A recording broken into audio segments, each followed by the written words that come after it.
Malay.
哎，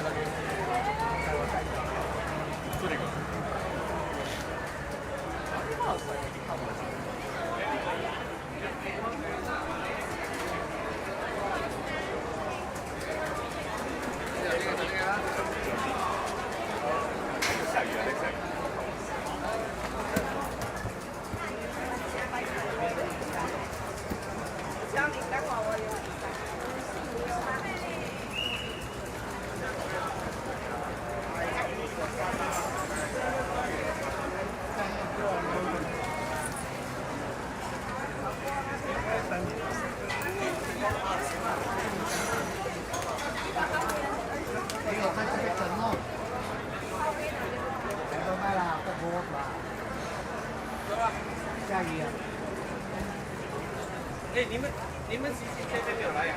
行啊，卖讲我讲话，卖讲我讲话，我做啲貨，我拍9點以前先先講嘅6個我未見佢10點話啲啊。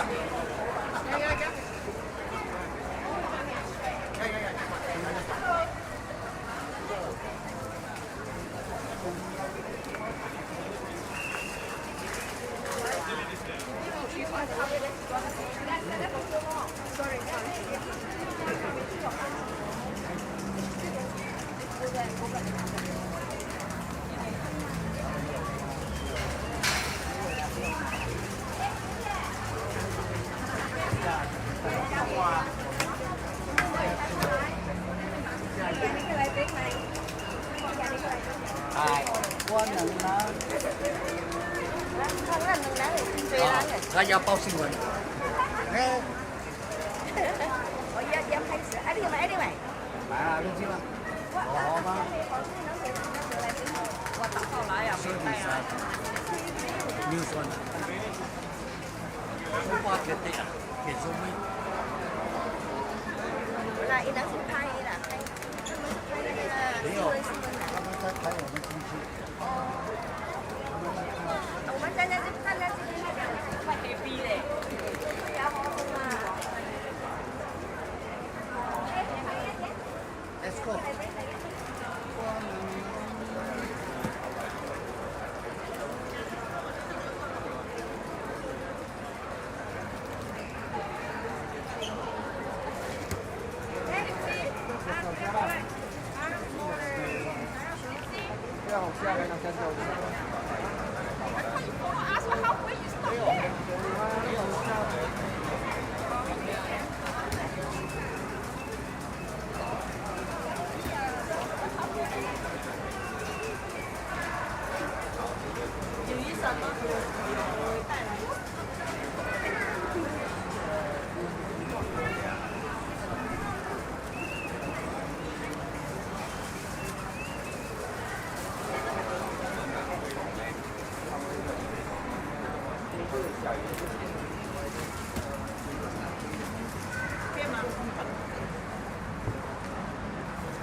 维护珍珠啊。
有啊，还在下。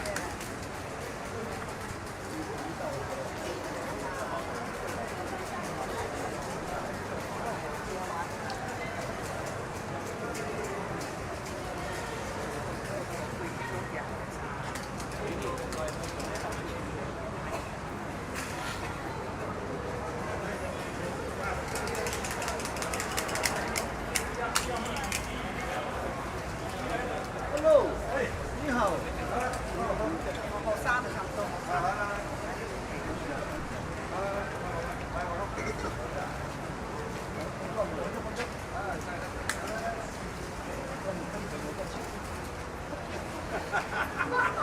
我刚过去了啊。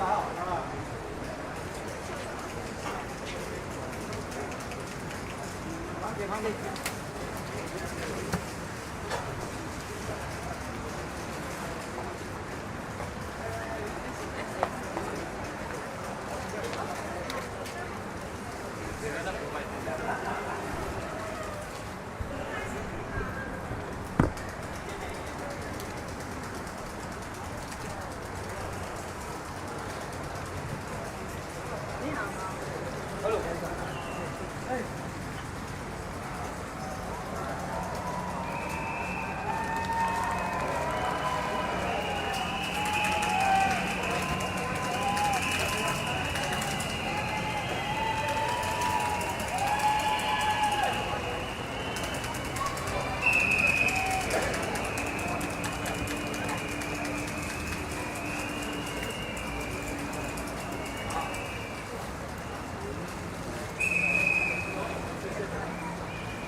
bonjour 啊！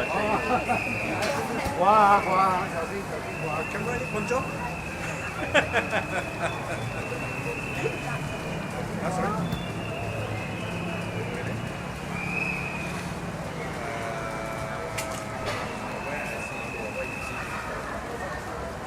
Judge? No. Yeah, sure.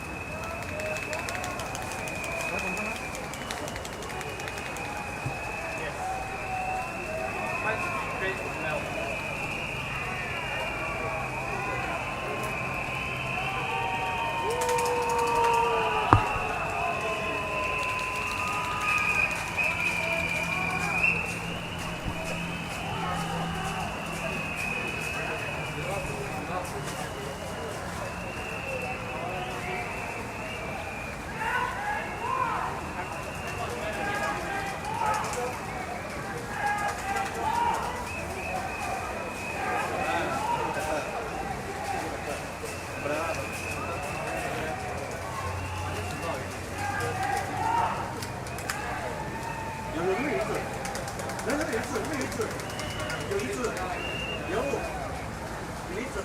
我说他这个做两个，我都忘了，有一次。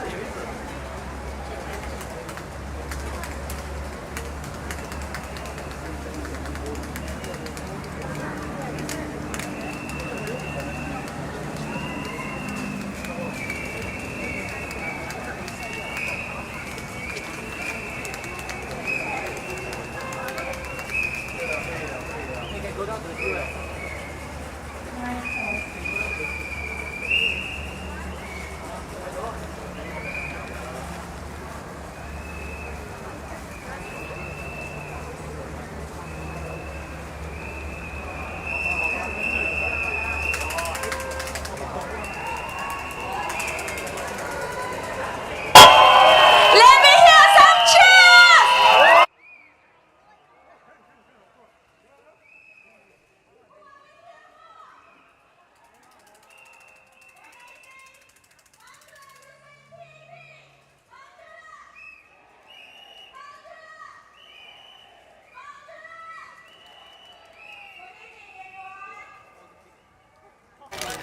Hey.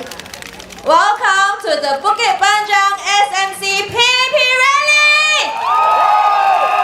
大家傍晚好，欢迎来到我们人民行动党5级班让单选区的全民众大会。这里有很多很有爱心的居民。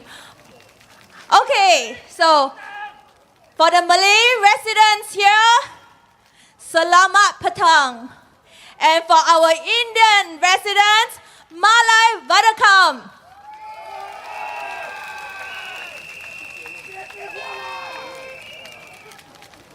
Thank you all for being here today, even though it's drizzling. Thank you all for showing your support for the PAP. Thank you all for coming here for Mr. Liang Yinghua.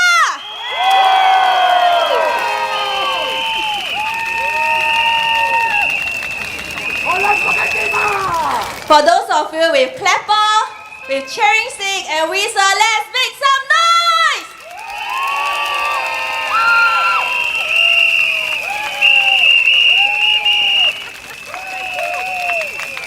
So I know we all have been waiting. Let's first welcome Mr. Liang on the stage to say hi to everybody first.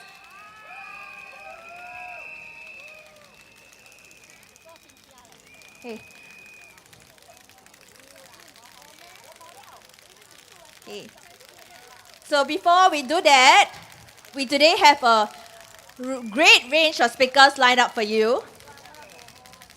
And I will soon be introducing my first speaker, our first speaker, Mr. Neo Se Kyung, Liang Shiqiang 先生. So let me tell you a little bit about Mr. Neo. Mr. Neo has been staying in Bukit Panjang for the past 35 years. And he has seen how Bukit Panjang has transformed from a kampong. Anybody here has been here for more than 30 years? Can I see your hands? So many of you. So like Mr. Neo, you have seen how Bukit Panjang has transformed from a kampong to a modern town. Am I right? So Mr. Neo is going to tell you what's so special about Bukit Panjang and why he loves Bukit Panjang so much. So let's put your hands together to welcome Mr. Neo.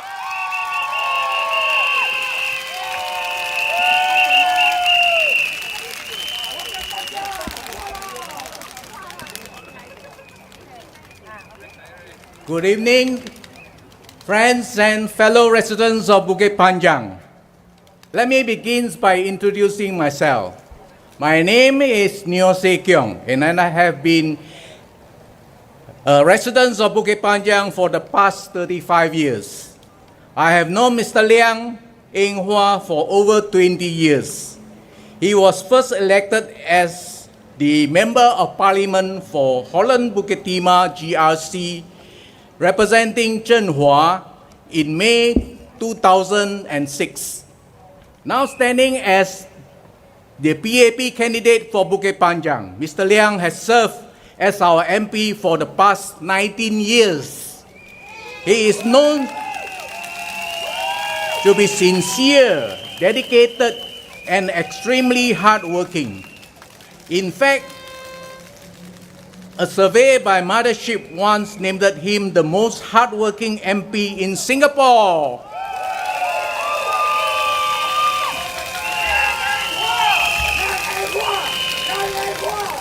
If you are up early, you might have seen him at your bus stop from as early as 7 a.m., greeting residents heading to work.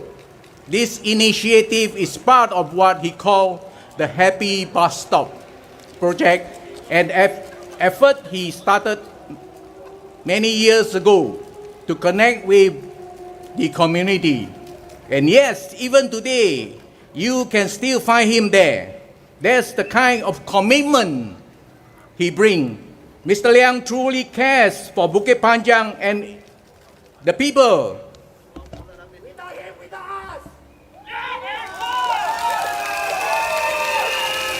Over the years, Mr. Liang has championed many improvements in our town.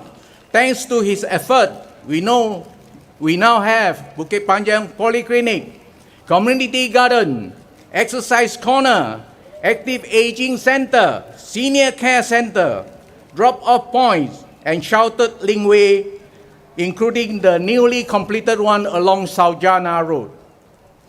When the needs for a hawker center was raised in 2011, it was Mr. Liang who brought this up in Parliament, pushing for the reinstatement of the policy to build new hawker centers across Singapore. Because of its effort, Bukit Panjang Hawker Center opened in August 2016, followed by Senja Hawker Center in Zhenhua. Let me be clear. Senja Hawker Center didn't appear out of nowhere. Mr. Liang worked tirelessly to bring this second hawker center to our town so that residents could have access to affordable and quality food nearby. When Mr. Liang makes a promise, he keeps it. 5 years ago, he shared a booklet outlining 12 key projects. 11 of the already been completed, and the last one near in completion. I can show you this magazine 5 years ago. You still remember this magazine? Here's a 12 major project he promised. And this is the real accountability. That's delivery.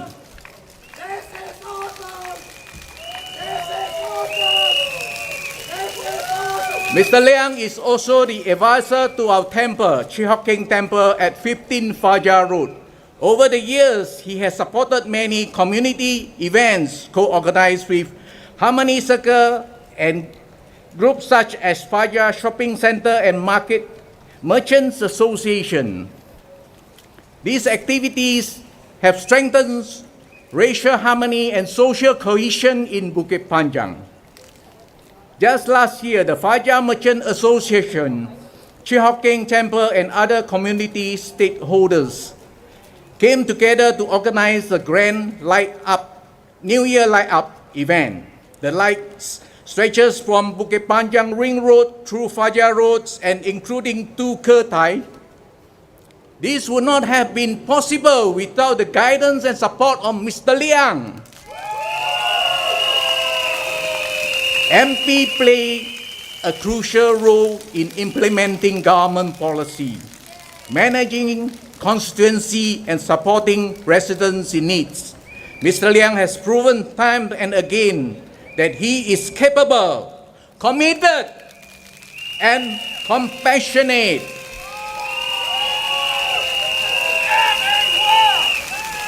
Let me now say a few words in Malay. Tuan-tuan dan puan-puan dan sekalian, para penduduk-penduduk Bukit Panjang, pilihan raya ini sangat penting. Kita mesti berfikir dengan jelas, pasti mana satu parti yang kita mahu kita dipilih dan calon mana yang benar-benar boleh dipercayai. Ya betul, calon PAP Encik Liang Eng Hua adalah seorang yang telah terbukti berkhidmat. Beliau adalah calon yang menyampaikan janji-janji, berdunaikan tanggungjawab dan sentiasa membantu rakyat. Beliau boleh mencapai dan kami boleh dipercayai dan kami yakin beliau akan terus berjuang untuk kebaikan penduduk-penduduk Bukit Panjang. Undilah Encik Liang Eng Hua, undilah PAP. Thank you.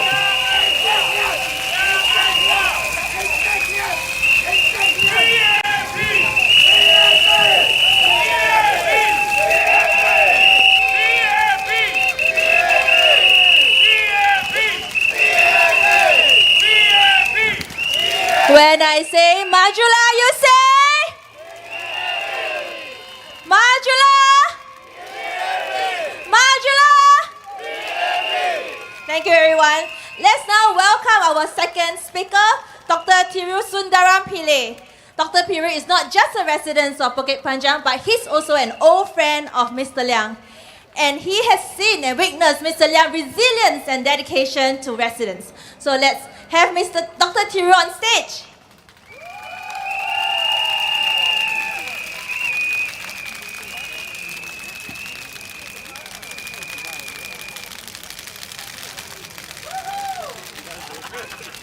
Let me first say a few words in Tamil first before I do finish off my speech in English. வணக்கம் தோழர்களே மற்றும் எனது புக்கிட் பாஞ்சாங் வாசிகளே. என் பெயர் doctor Thirunavukkarasu Sundaram Pillai. நான் கடந்த 25 ஆண்டுகளாக புக்கிட் பாஞ்சாங்கில் வசித்து கொண்டு வந்திருக்கிறேன்.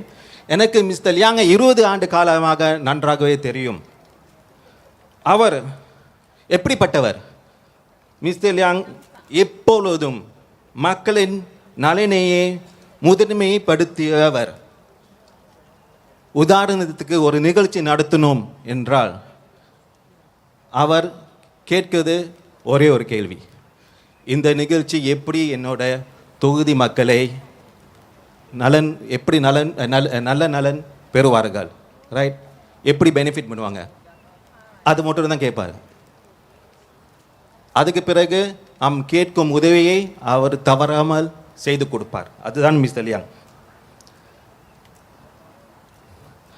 அவர் கடினமாக உழைக்கும் ஒரு எம்பி. எதனால் சொல்லுகிறேன் என்றால், உங்களுக்கு நன்றாக தெரியும், ஒரு 3 ஆண்டுகளுக்கு முன்பு மிஸ்டர் லியாங் கால் முட்டி சிகிச்சை சென்று ஒரு ஸ்கூட்டரில் வீடு வீடாக சென்று தன் தொகுதி மக்களை சந்தித்தார். 2023 ஆண்டு அன்று அவர் மூக்கு தொற்று நோய் வந்தது. அப்பொழுதும் சிகிச்சை முடித்துவிட்டு வேகமாக தன் மக்களுக்கு சேவை செய்ய கடினமாக உழைத்தார். இதுதான் mister Leong.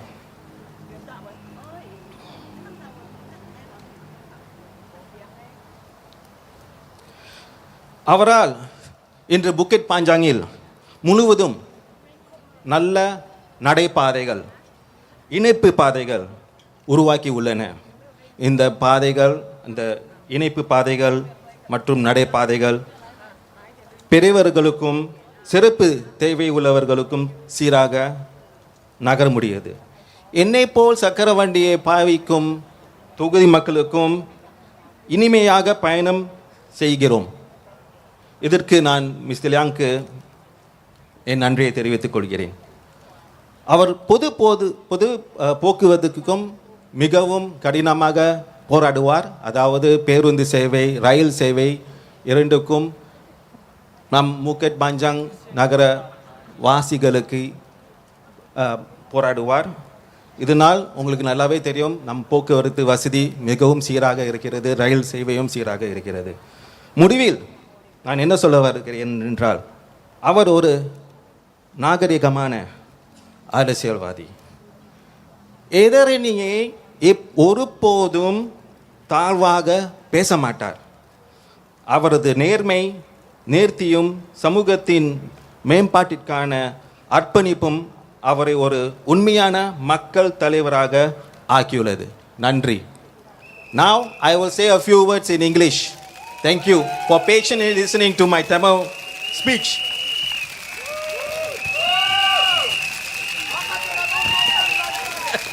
Good evening, my fellow Bukit Panjang residents and fellow comrades. Good evening to you. Majulah PAP! Majulah PAP! Majulah PAP! My name is Dr. Thiru Sundaram Pillai. I've been a resident of Bukit Panjang for the past 25 years. I've known Mr. Liang for a good 20 years when he first became an MP for Chenhua constituency where I was a grassroots volunteer. I'm here not because I was asked to. I'm here because I want to. Because I want to say a few good words about our Mr. Liang Eng Hua. Don't you think that he has done a fantastic job for Bukit Panjang? Come on. Let me tell you, all the improvements that you see in Bukit Panjang, it's because Mr. Liang has the interests of the residents at heart. And he has always shown exemplary leadership. I remember that whenever we wanted to organize an event, the first question that Mr. Liang will ask us is, how will my residents benefit? It's not about how much money you want. It's about how will my residents benefit. As long as you can show that the residents will benefit greatly, he will allocate the resources for a successful event. He also made us volunteers passionate about the way that we work, passionate about the way that we serve our residents. His leadership, compassion, and sincerity is very contagious. Have you seen how Mr. Liang approaches residents? Right? Have you seen how humble he is? This is what Mr. Liang is. He has showed us how to serve the residents with utmost compassion. His dedication and self-service is evident wherever you look around Bukit Panjang. Multiple linkways, walkways that have been built for Bukit Panjang residents to shield us from the rain and sun. Let me tell you, Mr. Liang personally engages these authorities when it comes to very difficult and complicated shelters. And he personally attends to this installation in the middle of the night. How many of you all have seen his postings where he shows that he is at site, right? So watching the linkways being installed, you would see him with his hard hat, safety vest, and safety shoes, right? That's Mr. Liang. He wants to personally make sure that the Bukit Panjang residents benefit greatly. That's Mr. Liang. And let me tell you, Mr. Liang is someone that doesn't give up. I still remember a time when I think it's just outside the Beacon Primary School that there was a problem in constructing a small bit of a linkway because too many authorities were involved and getting the approval was not easy. So what did he do? He called the National Parks Board because it encroached into National Park land. He called LTA, right, because it was under the LRT track. He called PUB because there was a drain. He called all of them to come to the CC, made them sit in the CC, in the office, and made sure that they came out with a favorable outcome. A favorable outcome means what? The way that Mr. Liang wants. Build it, right? If not, they were not living. That's Mr. Liang.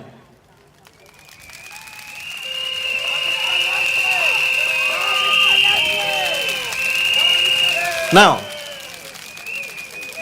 we also have many linkways, right? Many linkways. We have many walkable pathways that are very accessible for people on strollers, for people that are using PMDs, for people who are using wheelchairs like me. Mr. Liang has ensured that every single resident can step out of their home and get to places within Bukit Panjang. Last but not least, let me also tell you that Mr. Liang fights hard for public transport. I'm sure you know how good our LRT network is, the new trains that have come, the accessibility in terms of bus services that gets you to places, right? It's not only accessible for residents within Bukit Panjang, but it's also accessible for residents to get out of Bukit Panjang and come back home safely. This is the passion that Mr. Liang has. Lastly, let me tell you a little bit more about Mr. Liang. Actually, I prepared a lot to say about Mr. Liang, but he has cancelled my bits and pieces because he is a very humble person. But one very important trait about Mr. Liang is, you would have never seen him say anything about his opponents. Have you ever heard anything negative from Mr. Liang? That's Mr. Liang. That's how he is. Mr. Liang wants us to judge him by the good work that he has put in. Do you agree that Mr. Liang has done a fantastic job? Do you now agree that Mr. Liang is the best person for the next 5 years and for years to come as your MP for Bukit Panjang? And if the answer is yes, then you know what to do at the ballot poll. Vote for Mr. Liang Eng Hwa. Majulah, PAP. Majulah, PAP. Majulah. Thank you.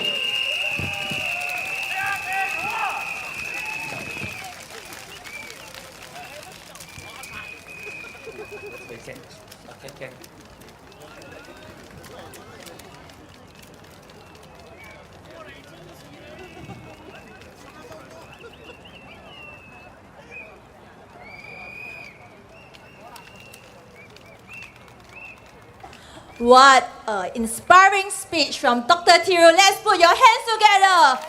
One more time for Dr. Thiru. I will now invite our third speaker, Miss Khoo Hui Chin. She's not an unfamiliar face to anyone. You have seen her in many parts of Bukit Panjang. And like many of us, she sees and appreciates the humble, steady side of Mr. Liang Eng Hwa. She feels that Mr. Liang is a man who delivers, a man whose actions speak louder than words. So let's put our hands together to welcome Miss Khoo Hui Chin.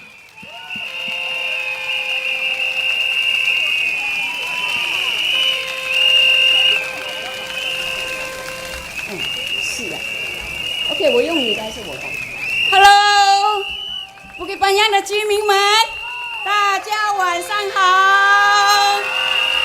哇，你们的精神可嘉。下小雨也是来哈，拿着雨伞也是这样撑，真的是好伟大你们。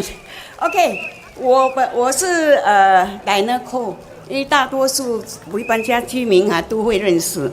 那我从小到大都是在这里长大，但是离开了15年之后呢，我又倒回来了，因为我爱Bukit Panjang，所以我就在这里呢住了37年。谢谢。那么谢谢。想起20年前呢，我就认识了连荣华先生。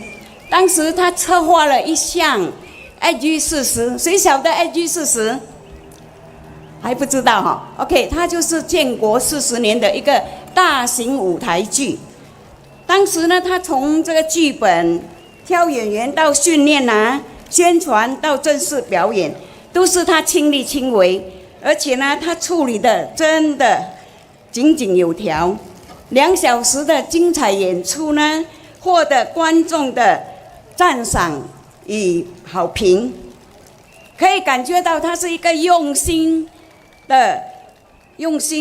与实力，让大家对他的印象非常深刻。而且呢，我很荣幸，因为呢，当时呢，我也有机会参加他的这个大型演出。那么在他的带领下呢，我也跟他学习了非常多。在这里呢，我接着你们的掌声，感谢 Mr. Liang。他真的是一个很用心的人。OK， 那么到了2020年大选的时候呢，我才再度碰到他。那个时候呢，连先生是被调派到5级班让参选，因为当时的疫情，坦白讲很严重，因为2020年嘛，大家都知道。坦白讲，居民对他来讲不是很了解，不很认识他。但是结果呢，他又以微差当选了，成为我们Bukit Panjang的议员。这个真的是我们感觉到非常开心的一件事情。当选后 ，Mr. 亮要做的就是了解居民们的需求。他每天都会到邻里的咖啡店，还有商场、巴士车站。我相信很多居民都看到他，对不对？对。甚至呢，他也会亲自到居民的家拜访，聆听大家的心声。还有年长，他特别关注了我们这个年龄老化的这个社区，所以他会关心年长人士所面对的问题，有不方便的地方，经过他都会一一的去改善。所以呢，我们给 Mr. 亮一个掌声，因为他改善的东西太多了。谢谢 Mr. 亮为我们社区做了很多东西。当然呢，有一个我举几个例子啦，好像那些坐轮椅的，其实他们上下都不很方便，但是呢，他就是把那个走道让他们很顺利的可以应用那些上下的走道。另外呢，就是他改善主屋居民楼下的那个防滑设施。那马路与行人道呢，他也很关注，因为为了安全起见，所以他做了很多的安全措施。那么由此可见呢 ，Mr. 亮真的很积极，很努力改善我们这个年长者的生活环境，大家认同吗 ？OK， 谢谢。那么这5年来呢，他也增加了很多各阶层老中少的活动场所。其实他这些活动呢，都是让居民有休闲跟娱乐的地方，大家能够彼此认识，让Bukit Panjang的生活呢，觉得比较有一点乐趣了，对不对？在他的带领下，Bukit Panjang有很大很大的不同。它不同在哪里呢？设施很完善，然后环境更舒适，生活品质不断的提升，大家都会亲身感受到这些美好的改变，对不对呀？感同身受，对了，感同身受。那么坦白讲，要在社区里面做得越来越好，需要一位肯做事、脚踏实地、愿意聆听民意的领导者，对不对？那么你们心中有数了，是谁呀？是谁呀？对了，就是他连荣华先生。因为他不仅关心大局，也关心每一位居民的生活，大家认同吗？例如他推行的一言为定计划，就让无数家庭受惠，减轻了大家的经济负担。这个也是很多人受惠啊，所以应该给他一个掌声哦，来个掌声！一言为定。那么，哇，很热闹哎！哇，今年全球的局势是动荡不安，其实真的是充满挑战。我们需要一位有担当能力的领袖，掌管处理，带领我们呢度过重重危机。那么我们这个难关就一关一关过，所以我们的生活会比较平稳。大家应该要注意到这个世界的一个变化，所以呢，我们一定要很慎重的去选我们的领袖，好好的来掌管这个国家。亲爱的居民朋友们，你们准备好了没有？准备好了吗？在来临5月3号的大选，把你们手中神圣的一票支持行动党，然后Bukit Panjang候选人连荣华先生，让他继续留任，为我们做服务，也为Bukit Panjang的未来打拼，打造更美好、更安全、更健康、更有活力、凝聚力的Bukit Panjang，我们的家园。谢谢大家，谢谢。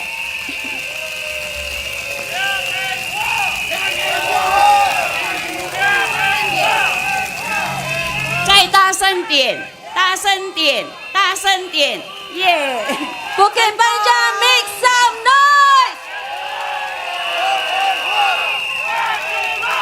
亮印化，亮印化，亮印化，亮印化。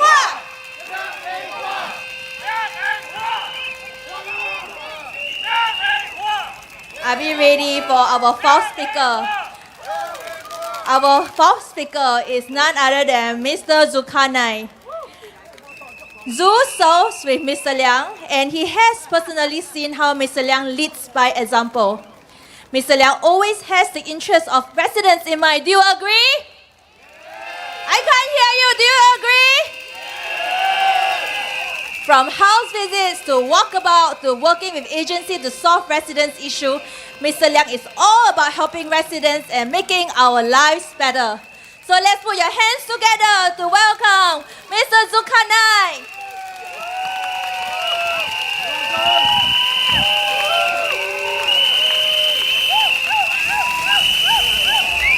Test.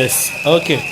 So I think before I will start my address, can we get the people at the gate there, the entrance, can you please move to the left side? Because there are more crowds outside coming in. Okay, so please do move to the left side. Thank you so much. Okay. Good evening, fellow residents of Bukit Panjang!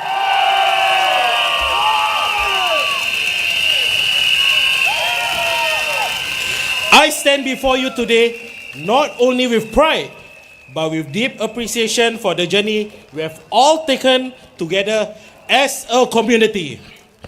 Bukit Panjang is more than just a housing estate. It is a home where family grows, neighbors look out for one another, and where progress is built on unity and dedication. Now, let's take a moment to reflect on how much has changed over the last 5 years. Our neighborhoods have become more vibrant and connected. We have seen the renewal of our town center, improved connectivity with more sheltered walkways, upgraded lifts, and barrier-free access, on making daily lives smoother, especially for our elderly and families with young children. We have seen the introduction of smart facilities, better lighting in our parks, and greener spaces that give us room to relax and connect with nature. However, these improvements didn't happen by chance. They are the result of a tireless effort, a strong leadership, and a clear vision for the future. And here, I want to give credit where credit is due. The person is Mr. A. Hua.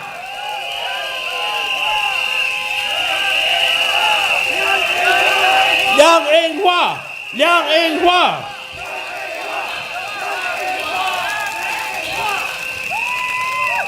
Mr. Liang Eng Hua has been the steady hand guiding Bukit Panjang through these transformative years.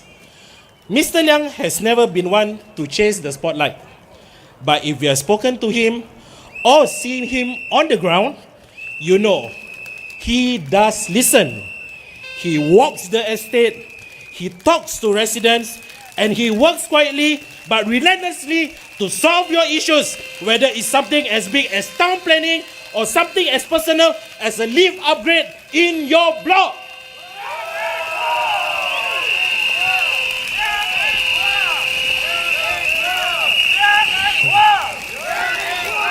His leadership is not only felt here on the ground, but also in the Parliament of Singapore. Over the past 5 years, Mr. Liang has been a strong and consistent voice, not just for Bukit Panjang, but for all Singaporeans. In Parliament, he has raised critical local issues like the need for better bus connectivity in our town, the impact of construction on residents, and ensuring that our town gets the attention and resources it deserves. But he did not stop there. He has also spoken up on national issues that matter to all of us: cost of living, jobs and wages, support for seniors, and the importance of long-term urban planning. As the chairman of the Government Parliamentary Committee for Finance and Trade and Industry, Mr. Liang played an important role in shaping discussions around Singapore's economic strategy, especially during and after the pandemic.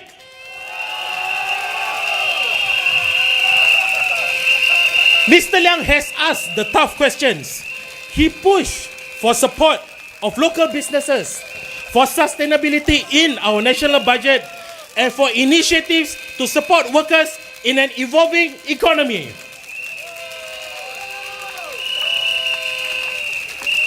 That is the kind of leader Mr. Liang is. Not just a member of parliament, but a problem solver, an advocate, and a bridge between government policy and everyday realities. And under his watch, Bukit Panjang did not just keep up. We move forward!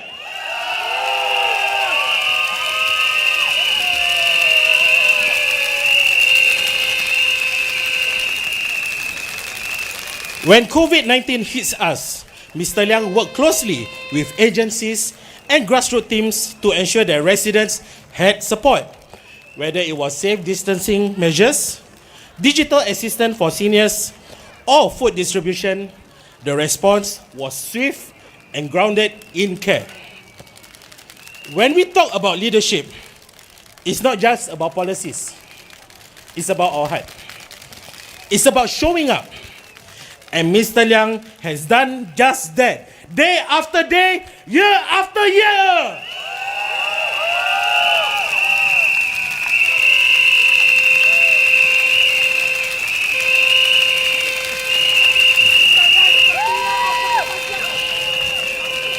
But let me be clear, our journey is not over.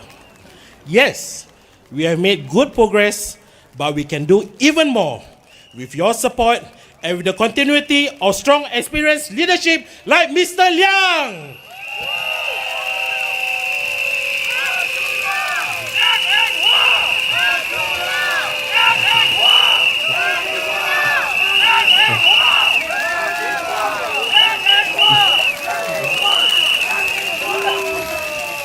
We want Bukit Panjang to be safer, more inclusive, and more livable for all generations. We want to support working parents with better facilities, empower our youth, and ensure our seniors can age confidently in place. And most of all, we want to do this together. So tonight, I ask you, residents of Bukit Panjang, to look back at the past 5 years, not just at what has been done, but how it has been done, with sincerity, with humility, and with results.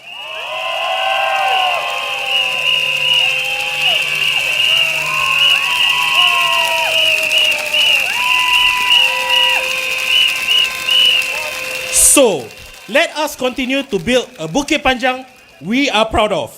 Let us give our support to a leader who has proven time and again that he delivers not just with words, but with action. Let us stand together and say, we choose progress, we choose unity, we choose Mr. Liang Eng Hwa!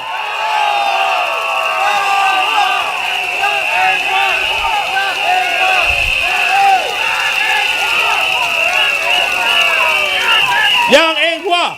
Liang Eng Hwa! Liang Eng Hwa! So, residents of Bukit Panjang, to summarize off, please vote for Mr. Liang Eng Hua. Majulah Singapura! Majulah Bukit Panjang!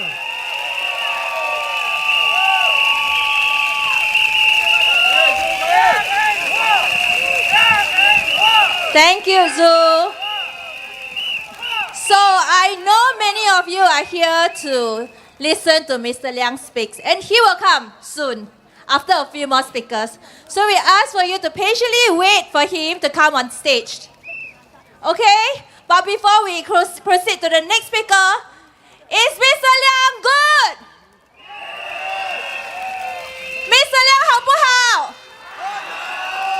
Adakah Mr. yang terbaik?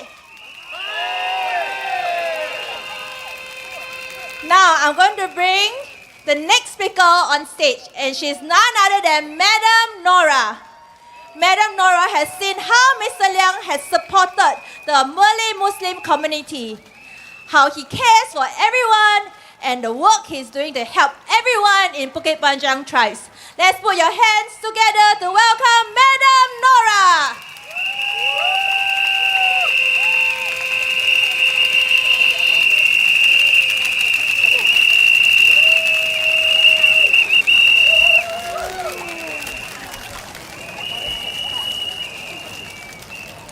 Salam semua. To all the residents of Bukit Panjang. Nama saya Nora, terkenal dengan nama Nora Taj. Saya adalah Mak Lora. Kalau lelaki, Pak Lora ya.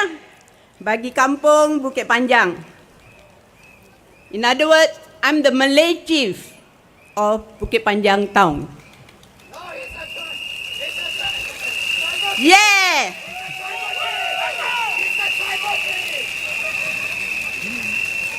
Selamat malam kepada semua penduduk Bukit Panjang. Sebagai penduduk Bukit Panjang selama 35 tahun, saya telah menyaksikan pembangunan dan peningkatan yang berterusan di bandar ini. Dengan penambahbaikan yang berterusan pada persekitaran, tempat tinggal dan juga mutu kehidupan. Mr. Liang Eng Hua, anggota Parlimen bagi kawasan undi Bukit Panjang, telah mengambil alih dari Dr. Teo Ho Pin sejak tahun 2020. Dia tidak kenal penat, lelah, terus memperjuangkan hasrat penduduk untuk kehidupan yang lebih bermutu. Betul tak? Betul. Kehidupan kamu sekarang bermutu kan di Bukit Panjang? Dengan bandar yang mulanya kurang dengan kemudahan, sekarang Bukit Panjang ada banyak kemudahan. Dulu kita lihat banyak pohon-pohon di mana-mana ya. Sekarang kita boleh nampak poliklinik, penjagaan kesihatan mampu milik di depan pintu kami. Bukit Panjang LRT, kereta api baharu dan rel kuasa dinaik taraf untuk perjalanan yang lebih selamat. Pusat makanan di banyak tempat termasuk Bangkit, Fajar, Jelapang, Senja di merata Bukit Panjang. Sudah tidak payah kamu keluar daripada tahun ini untuk menjamu selera. Gedung membeli belah pun sudah banyak. Seperti di Bukit Panjang Plaza, Hillian Mall, 10 Mile Junction, Green Ridge. Okey, dengan yang kecil-kecil pun ada. Junction 10 Mile Junction. Kita pun ada kolam renang di Senja Cashew CC ya.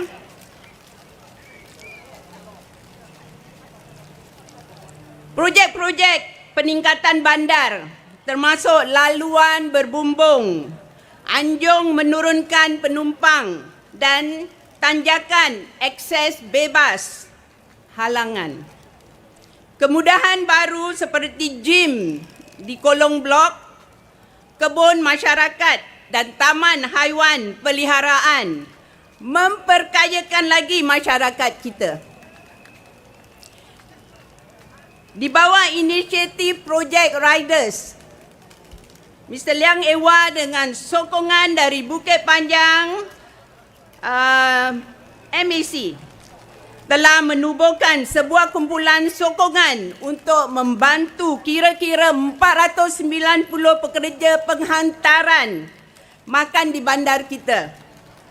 Sejak tahun 2022, kita adakan perjumpaan bagi mereka untuk merayakan Hari Raya Puasa, Chinese New Year, Deepavali, Christmas dan perayaan hujung tahun. Bersama-sama, kita sediakan jamuan makan, kasih mereka NTUC voucher, goodie bag dan cabutan bertuah untuk mereka. Mereka makan beramai-ramai sambil berbual-bual dengan Mr. Liang dan anggota MAC yang ada. Mereka kelihatan sangat gembira dapat perhatian dari anggota parlimen sebab Mr. Liang sangat prihatin dengan perjuangan mereka. Kalau ada project rider di sini, if there's a project rider people around here, do you agree with me? Yes, you have been taken care of. Mr. Liang Engwa sangat adil orangnya. Orang-orang Melayu di Bukit Panjang sangat mendapat perhatiannya. Lebih-lebih lagi penduduk yang usianya sudah meningkat. Dia telah membangunkan 4 pusat-pusat penuaan aktif. In other words, AAC, Active Aging Center di Bukit Panjang.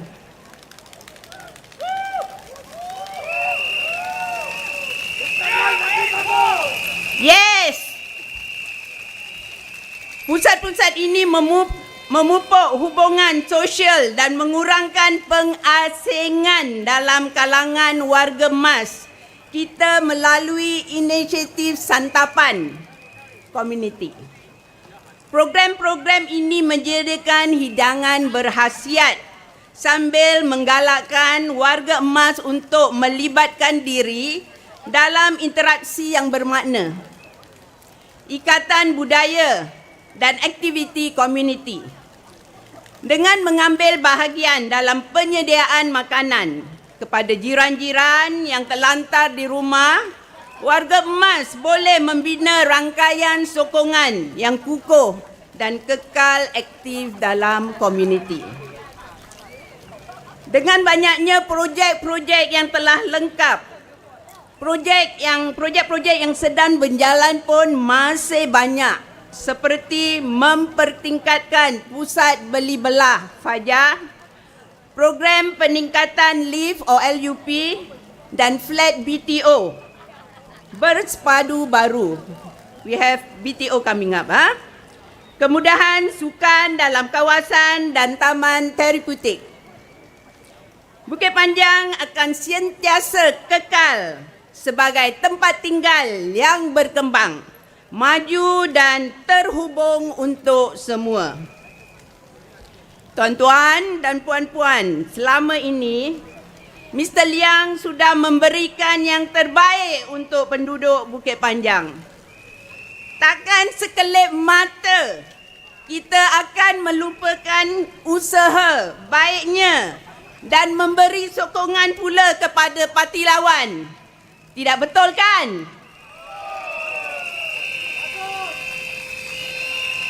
Takkan lembu punya susu, sapi yang dapat nama.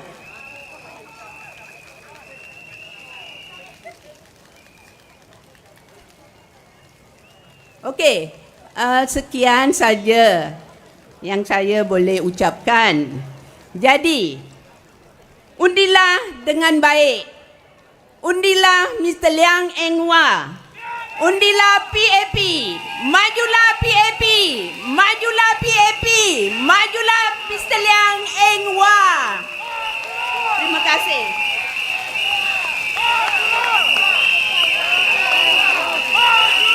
Liang Eng Hwa, Liang Eng Hwa, Liang Eng Hwa, Liang Eng Hwa, Liang Eng Hwa. Thank you, Madam Nora. Next, I shall bring our youth on stage to speak to all of you here. And she is Miss Kayla Pang. Kayla lives in Bukit Panjang all her life. She is a youth volunteer who has served alongside Mr. Liang. She experiences his leadership and his steady hands in guiding the Bukit Panjang community towards a brighter future. Let's put your hands together for Kayla!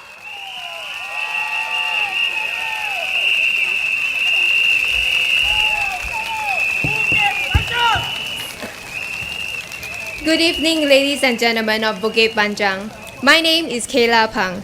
Thank you all for coming here today. I see my families, my friends, my neighbors, and many familiar faces that forms this community we have in Bukit Panjang. I stand here as someone who has eaten at the same coffee shop for at least 2 decades, shopped at the same supermarket, and collected Shopee passes from the same delivery checkpoint. Bukit Panjang is my home. This is the place where I made my first friends, had my first heartbreak, celebrated momentous occasions, and felt the deepest of loss. Bukit Panjang will always be a soft spot for all of my core memories, no matter where I go in the future. Now, let me share why I'm voting who I'm voting for. Growing up as a child, I spent every Sunday morning at Bangkit's Kim San Ling having breakfast with my grandparents and cousins. My grandmother pouring Milo onto a plate to cool it down, dipping a fishball into it. Controversial, I know, but it was the best thing my 6-year-old self loved. I love hawker center food. I eat it almost every day. For those who can relate, living at Bukit Panjang Zone 4, we have seen wild boars roaming around our estates. I personally have seen more than I would like to in one lifetime. From piglets to wild boars under the HDB blocks, rummaging through the trash looking for food. But today, I almost forgot about the topic of wild boars because I do not see them anymore. Under Mr. Liang's advice and collaboration with NParks, fences and cattle grids were installed to keep the wild boars from intruding on residential areas. Vote for a doer, a person who walks the talk. To the residents staying at Jelapang, how has 972M changed your lives? Changes don't appear overnight or in a week. They have constant meetings, discussion, official proposals that we are unaware of. When LTA decided to remove the bus service 700 or 700A, the original plan for 972 was to serve the stops at Bukit Timah Road, Dunnan Road, Newton MRT Station, and Scotts Road. But Mr. Liang fought back, garnering over 1,000 names with 3 petitions to halt the changes. That was how 972M was created to ensure that all Bukit Panjang residents can still take either 972 or 972M to town. I am grateful for one. I take 972M daily to work. Words are easy. Action is what matters. We don't need more promises. We need proof. We need leadership.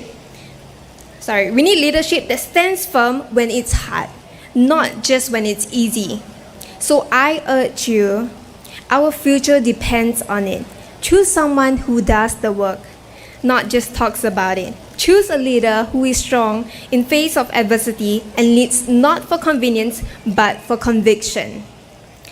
Rachel Heng once said, future over past, progress over stagnation. A forward-thinking approach to focus on improvement and development over what was. Let us work together for an ironclad society for our future generations.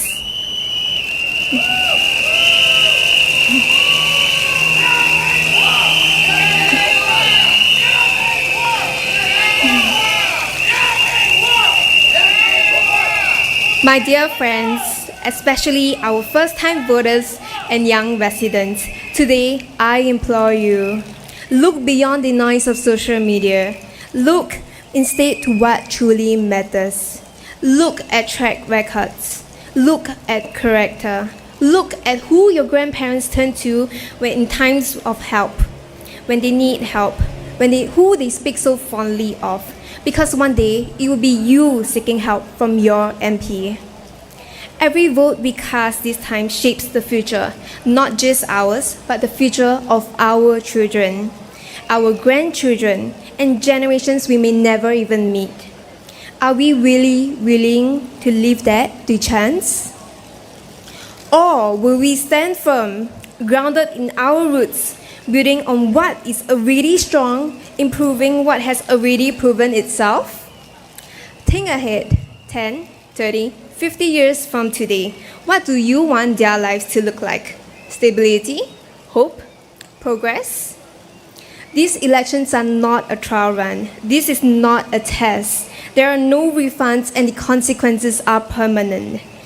Dreamers may imagine a better world, but realists see the challenges that comes with it. You hear promises from the opposition, elect me and I'll cut the GST. Elect me and I'll change the policies for your benefit.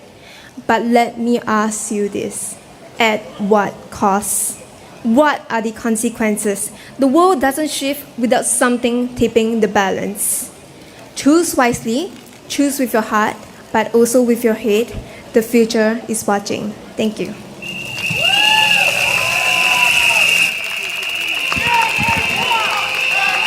Thank you, Kayla.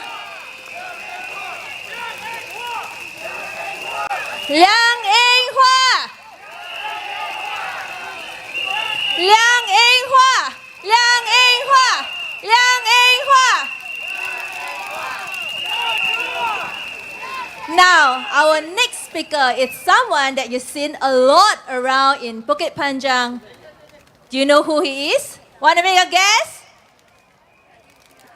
Edward Chia, that's right. So, Mr. Edward Chia works with Mr. Liang.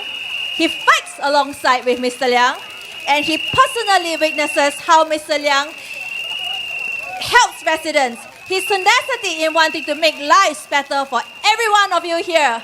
So let's put your hands together to welcome Mr. Edward Chia.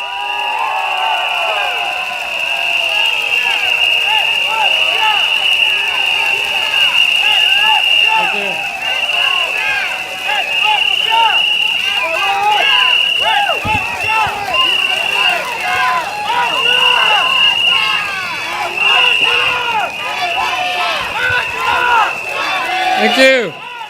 Good evening, friends, families of Bukit Panjang. 五七巴让的朋友们、家人们，大家晚上好。Apa khabar kawan-kawan di Bukit Panjang? Malay Vanakam Bukit Panjang Nambagale.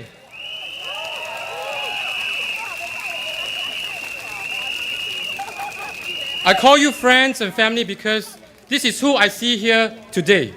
And because we are family, I will speak plainly. This evening, I stand before you as a candidate and one of the many Singaporeans in the crowd here with a common feeling, and that is the weight on our shoulders have gotten heavier. We all feel it. And in times like this, what we need is a responsible member of parliament, someone who listens to you sincerely, to your concerns, understands the issues in depth, and delivers practical, effective solutions that truly improves your lives. A leader who inspires hope, not despair. A leader who brings people together, not the politics of envy and division. As elected members of parliament, we are responsible for our constituents. When it comes to responsibility, the person who has best lived by this principle is my friend, my mentor, Mr. Liang Eng-hua.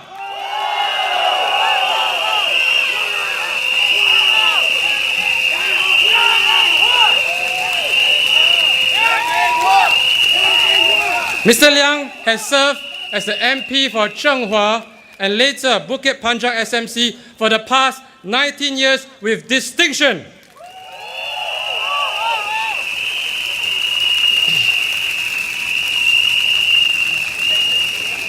Now, I dare say this because Mr. Liang and Hua and I serve on many committees together.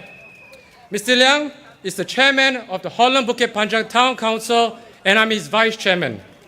Mr. Liang and I also serve on the Finance, Trade and Industry and Manpower GPC. Mr. Liang is the chairman of the Finance, Trade and Industry GPC and I'm the deputy chairman of the Manpower GPC.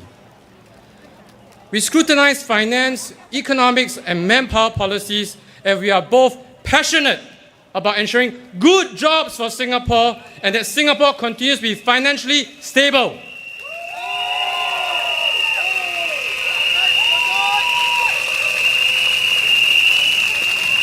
But friends, it is not just me who thinks that way. Many also share my conviction of Mr. Liang's responsibility, dedication, commitment to Bukit Panjang and Singapore. Here, I even have something that a resident sent to me. Now, for those of us who are parents or remember our childhood, you would remember the Mr. Man and Little Miss books. This resident says Mr. Liang likens him to Mr. Responsible because that's who he is in Bukit Panjang and for Singaporeans in Parliament.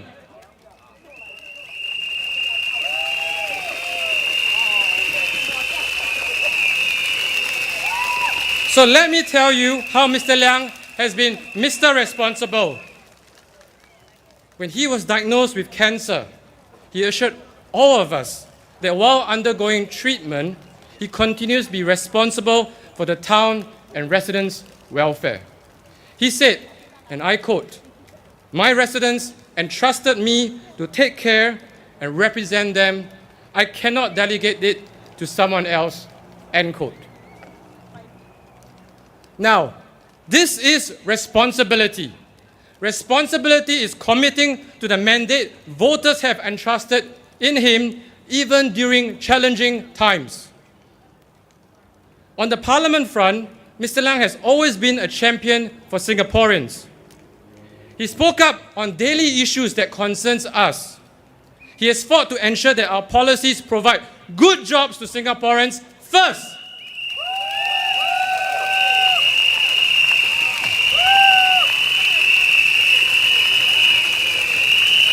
He has fought for more social assistance for the elderly and the less fortunate.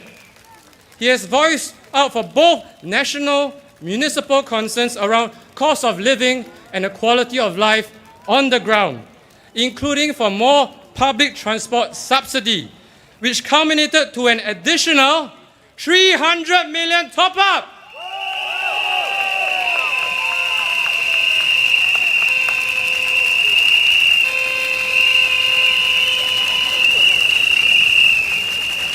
On the ground, those who live in Bukit Panjang for a long time know that transport and accessibility was a challenge. When Mr. Liang came to Bukit Panjang, he promised residents more convenience.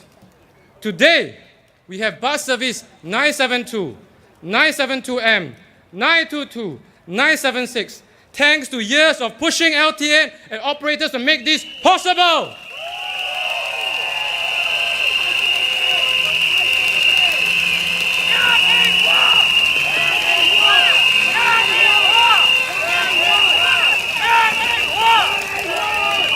Not long after I was elected to my first term as your MP, the LTA announced changes to bus service 972.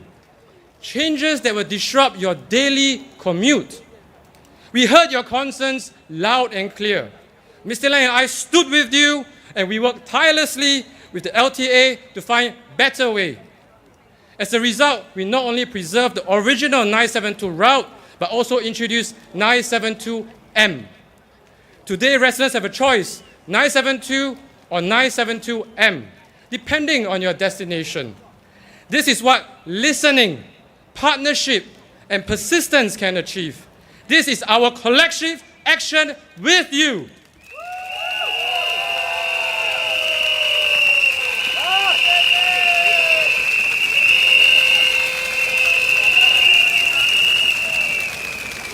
More recently, we've seen how the rising cost of living has put pressures on many families.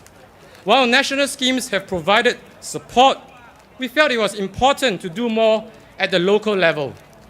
That's where Mr. Liang stepped up again, mobilizing resources, rallying the community to launch the monthly $1 deals.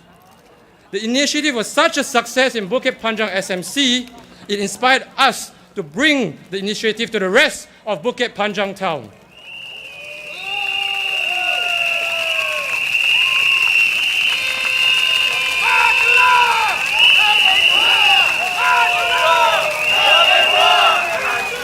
So here's what I want to highlight.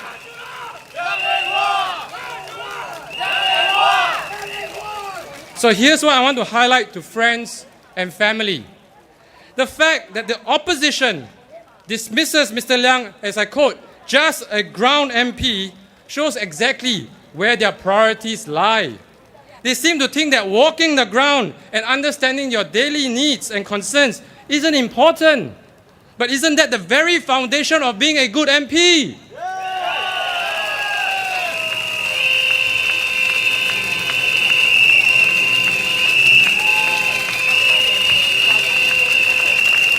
In fact, being a ground MP is essential of being an effective voice in Parliament for you. How else would an MP know the issues to speak up for in Parliament if he doesn't walk the ground?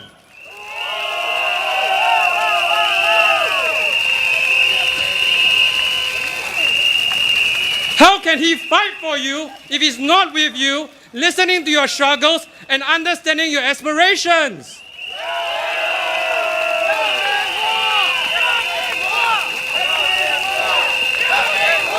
So my friends, Mr. Liang is not just a ground MP, he is a complete MP.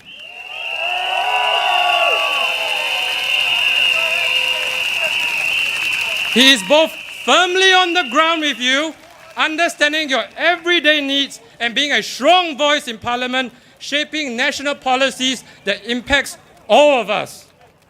So the choice is clear. Vote for Mr. Liang, who will stay close to you and fight for you.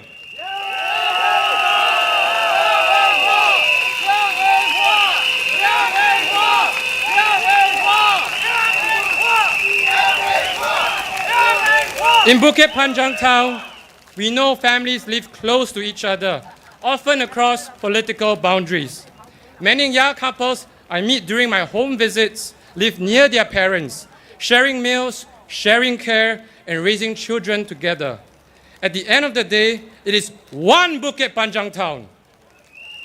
That's why Mr. Liang, Minister Vivian, and I work closely to ensure our town's infrastructure and programs support this family dynamic.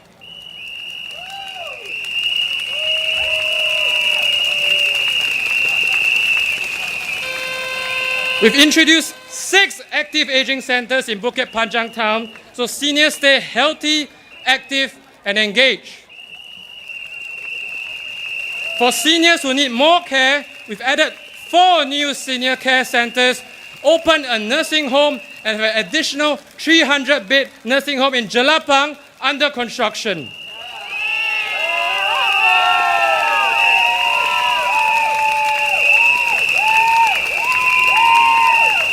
Ensuring our seniors stay active and healthy is our duty we owe to them.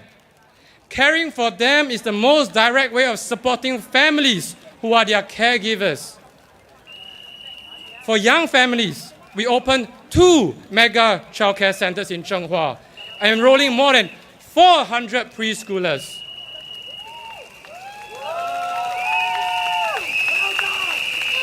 To nurture healthy children, in Zhenghua alone, we've upgraded 13 playgrounds, giving them new places to play, learn, and grow. During the pandemic, I personally met talented home cooks and bakers during home visits. Residents with amazing food, but no platform to reach out to customers. Seeing their struggles, my team and I took the lead, launched Bukit Panjang Sedap.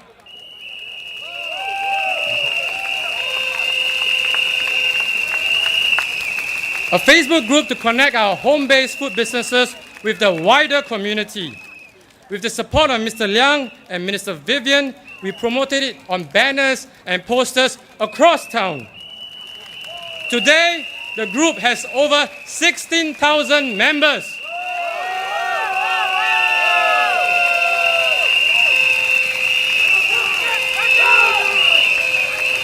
This is not just about food. It's about providing additional income, building connections, and bringing neighbors closer together one meal at a time. We are now revamping N5 Park, a shared space between Bukit Panjang, Cashew, and Zhenghua, with an exciting plan of a tree-gen, playground, a dog run, and many more. But friends, projects like these need teamwork. For example, the N5 Park is managed by the Holland Bukit Panjang Town Council.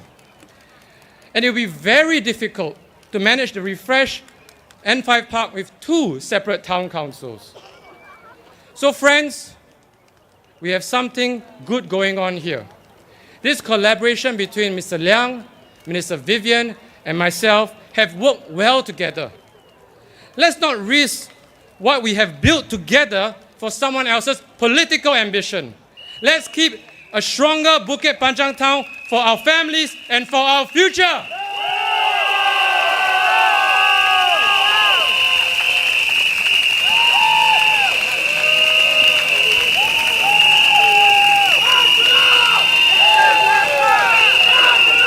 I have spent the last 5 years getting to know you better.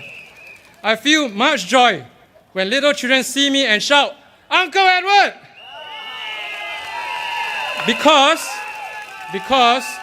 I know that means our efforts in the community have been heartfelt. Now, to our young families and our young people, the GE is a great arena of ideas. You hear different points of view and enjoy the excitement of candidates vying for your hearts and minds. This is possible only because Singapore, governed by the PAP, has grown well over the years. People are well educated and can discern who best represents their interests. But friends, ideas alone are not enough. When elected, words must turn into action.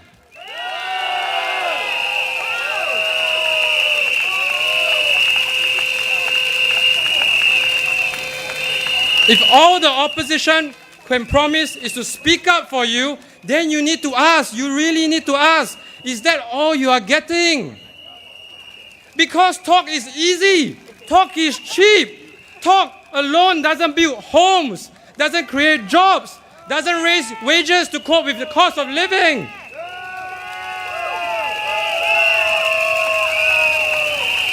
And in the end, it is all of us here who will bear the consequences of empty promises. But some might say, maybe let's give them a chance because their ideas sound so good. But as we often say, if it's too good to be true, it probably isn't.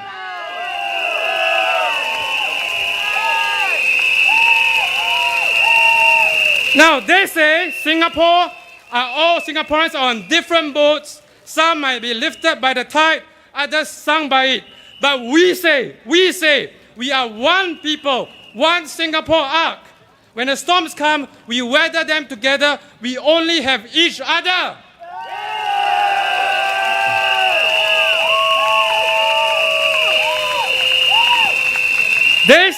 They say the government holds you down and there's an elite conspiracy that keeps you from rising. But we say the PAP has always believed in uplifting every Singaporean, regardless of your background or your starting point in life.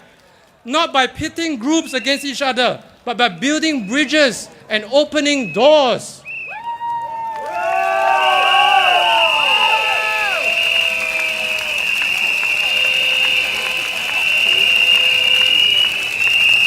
They say you are treated unfairly in your own country, but we say fairness fairness is built on opportunity, not outrage. It's about giving you the tools to succeed and supporting each other.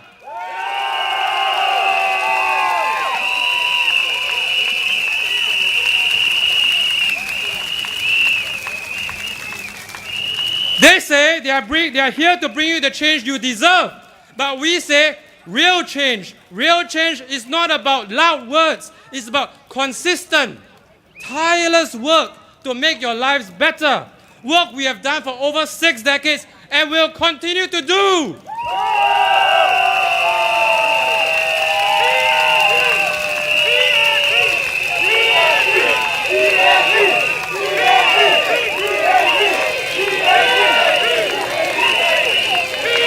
They say, they shout, enough is enough, calling you to step up, to strive, not just to survive. But we say the PAP has always helped Singaporeans do just that, not merely to survive, but to succeed, to be the best versions of ourselves together.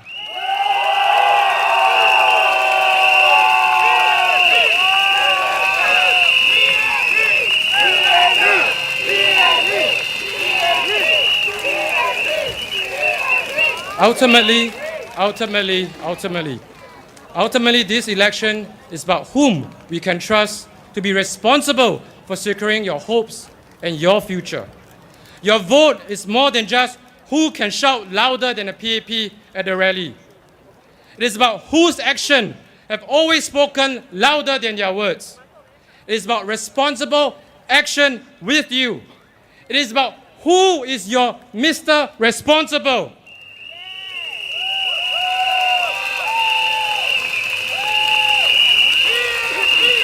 It is the Mr. Responsible who will, together with you, embrace uncertainty with confidence.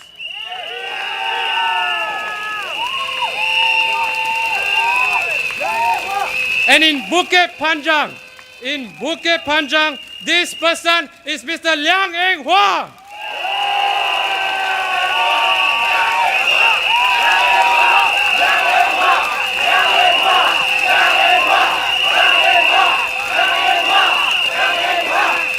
Mr. Liang Eng Hua of the People's Action Party.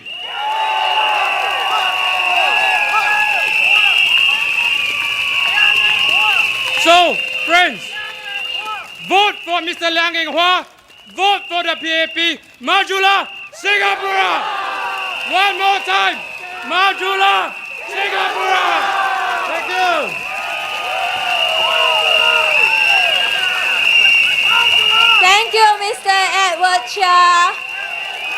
Are you ready for our next speaker?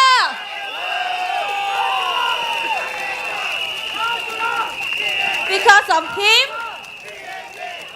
we have many amenities in Bukit Panjang. Because of him, we have good connectivity. Because of him, we have many social initiatives to support our residents and make our lives better. And because of him, we have this wonderful, modern, caring town that we can proudly call home. So let's put our hands together to welcome Mr. Liang Eng Hua.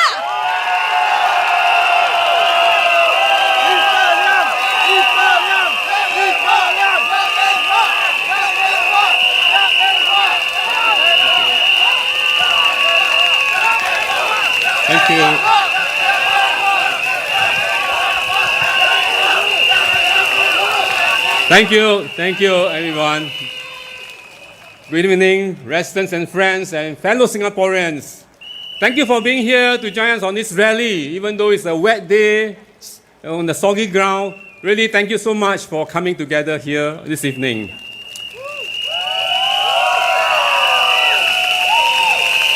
I thank the earlier speakers for your kind words of support, and I will do my best to secure the mandate to serve Bukit Panjang. And if I can have the opportunity to serve you again, I will again do it wholeheartedly.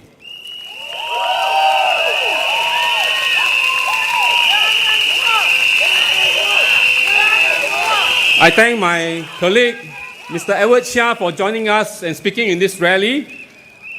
Tonight's rally is actually, although it's the Bukit Panjang SMC rally, is actually located at Holland Bukit Timah GRC boundary, which is Mr. Edward Chia's zone boundary here. So it's only right that I invite him to join me on this rally. Edward and I, we are good buddies, we are good partners in the town councils. We serve in the GPC together in finance, trade industries, and as well as in the manpower ministry GPC. So we are really great partners, and I'm glad we are here together and we want to serve Bukit Panjang town together. Let me first say a few words in Malay. Selamat malam penduduk Bukit Panjang yang saya hormati. Terima kasih atas kepercayaan Anda sepanjang 5 tahun ini. Bersama kita telah capai banyak kejayaan, tetapi perjalanan kita masih jauh. Dengan rancangan yang telah disusun, saya berjanji untuk terus bekerja keras demi masa hadapan yang lebih cerah untuk semua. Marilah kita terus menakar bersama penuh semangat dan harapan. Terima kasih. Thank you.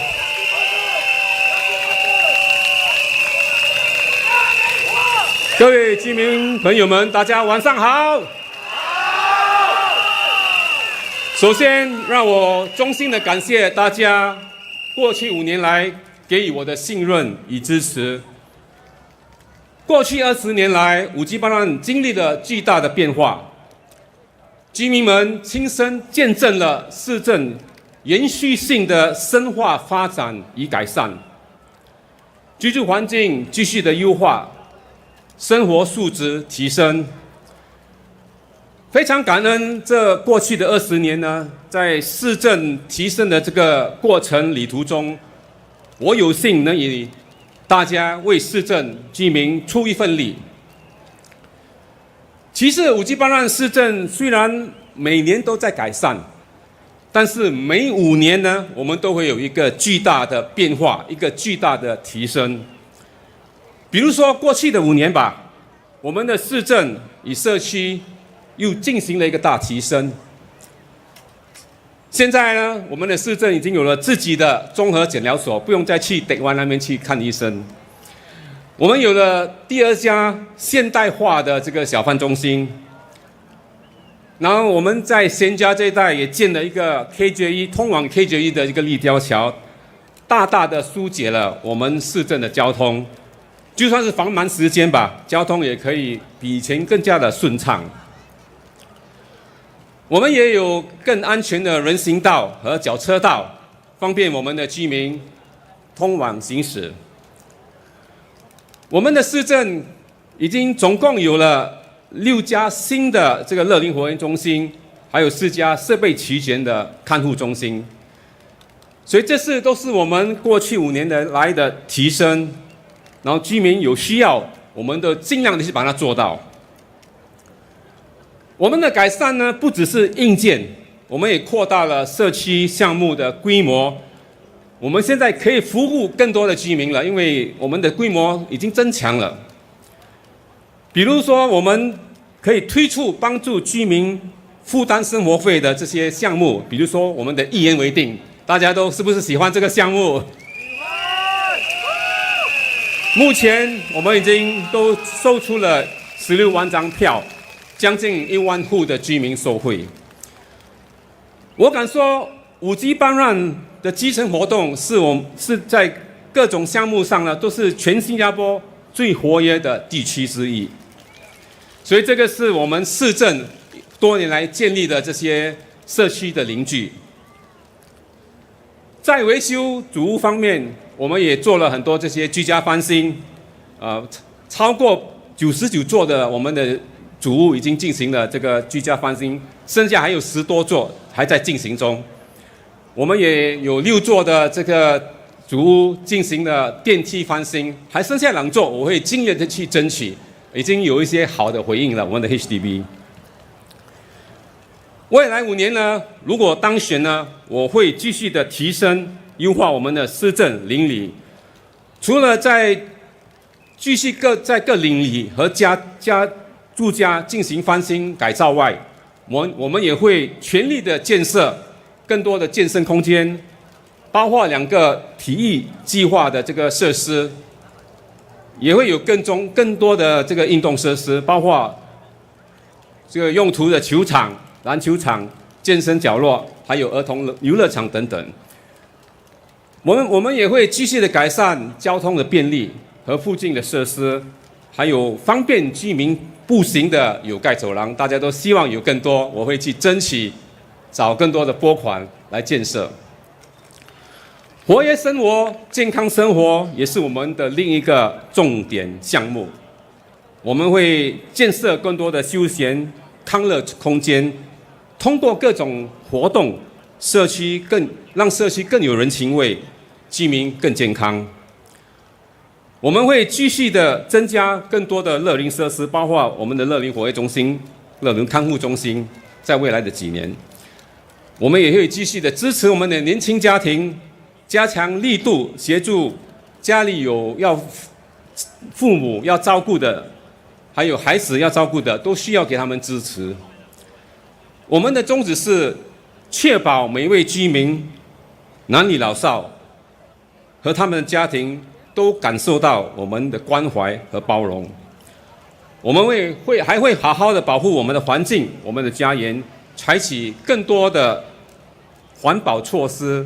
节能升级计划和扩展我们的绿色空间，来提升五 G 班让市政的美观和环境的可持续性，而打造一个更绿色的环保的五 G 班让市政。我们也会让我们的居民呢，到我们的周边的这些绿色的树林，有更多的进出口方便，享受我们普吉巴让市镇的这个绿色环境，享受了我们这一区的自然保护区。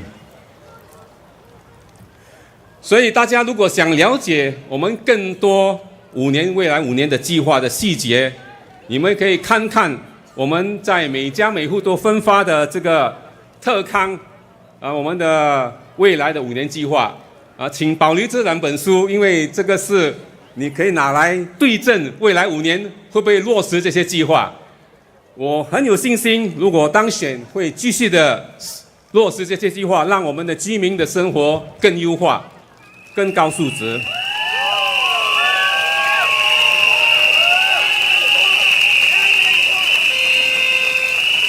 然后这届大选呢，我们都知道非常激烈，五金班的选情是特别的激烈，是不是？我们上届的选举的票数非常接近，非常接近。我会尽全力去守护我们5G 班让的未来，守护我们5G 班让活跃充实的生活。我会继续的，我会全心全力去争取大家的支持，来守护大家。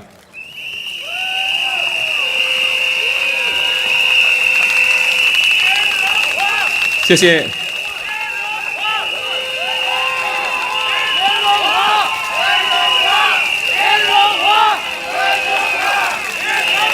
我的对手最近也在几个场合有提到我，在他的一些媒体访问时候提到我如何服务居民。然后既然如此，他有提到我应该有出于礼貌，也要回应一下他有讲的一些话。所以上星期吧，他对我们的这个媒体说，联荣华有很多资源可以推出很多大小项目。我真的在想，这个是在批评我还是在赞扬我呢？但是我蛮同意他的说法，能汇集争取更多的资源来协助5G 班让居民受惠于5G 班让居民的确是我的强项，是我的优势。我会继续在这方面努力，争取更多的资源来服务我们的居民。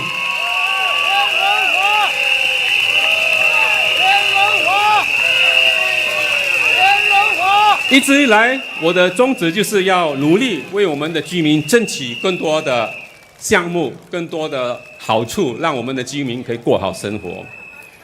不管是从政府部门争取更多的项目或者拨款，或者在5G 班让增添更多的设施，还是和我们的社区伙伴和商家伙伴合作，协助照顾我们的居民，我敢说我非常用心的在做。而且有我一定的实力，能把这些都做好。我会尽全力继续地寻找更多的这些资源，推出更好的项目，提升我们居民的生活素质，过更好的生活。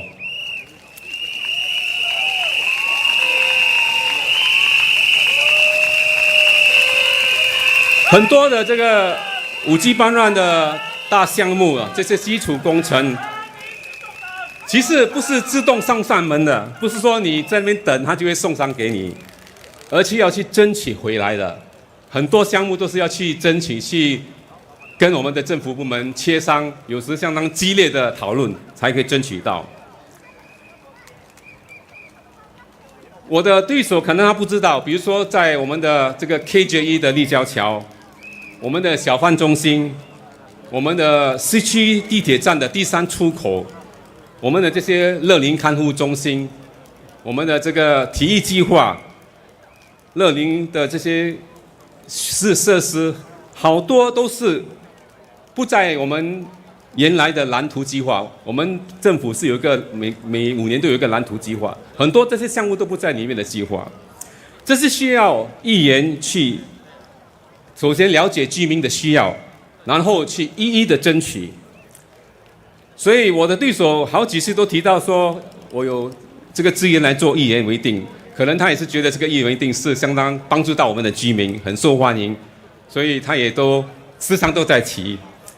所以这个项目我们也会继续的去做，我已经承诺我们会再找资源把一言为定做到明年的2月。明年2月过后，我还在找资源，如果还在做，我就继续的在做，让大家。帮忙大家应对这个生活费，协助我们的居民。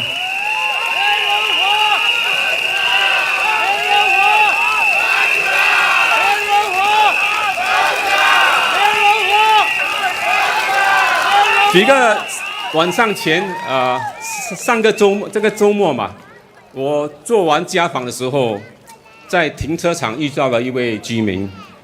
他拿了一张 SDB 的我们对手的这个刚发的传单，他说 ：“Mr. 亮，我很替你不值，你的出这个招数。”所以我以为他讲什么，我就拿来看一下。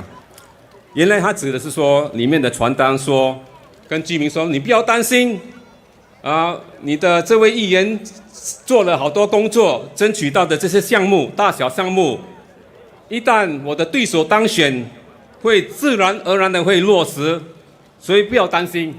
所以他的说法是，他就是这就是他们的竞选的手段吗？就是说，你的前任议员做的事，我会接手，不用担心。我想必这位居民也在说，这是不是有点这个有不劳而获的这个感觉，这个心态？我们说前人种树，后人乘凉。我的对手呢，不只想乘凉，他也想乘梁烟花的凉。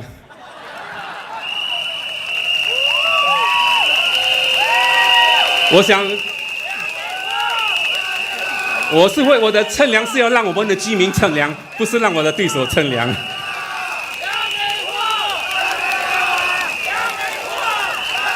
谢谢。此外，这种想法其实也是有点天真吧，因为真正服务过社区的居民都知道，每一个项目虽然原则上批准了，但是要正式去启动还有落实，还有一段路。这个过程往往都是状况连连的，不是这么容易说你有一个项目批准了就可以启动了，都需要议员去亲身介入处理一些事件，有时关于到居民，影响到居民的部分，然后有时会出现一些因为有限制，有些地方有限制，要重新再划分，重新再设计，所以这些都是需要议员，我们不只是要争取，还要去落实它。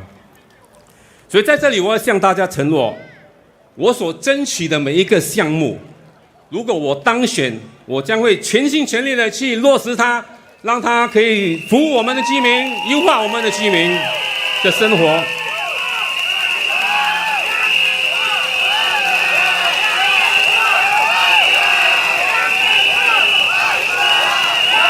我也要在这里向大家保证，如果我有幸当选，我们的5G巴兰丹选区将会继续与荷兰5G芝麻集选区的这个选区合作，组成我们的4+1的荷兰5G巴兰市政理事会，壮大我们的实力规模，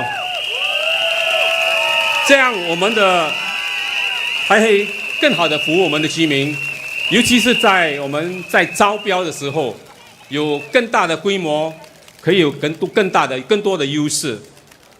比如说是装修的，或者是电梯维修、树林管理等等，这些都是需要一个规模。如果你有个规模去招标，你会得到更好的优惠的价钱，那个标价。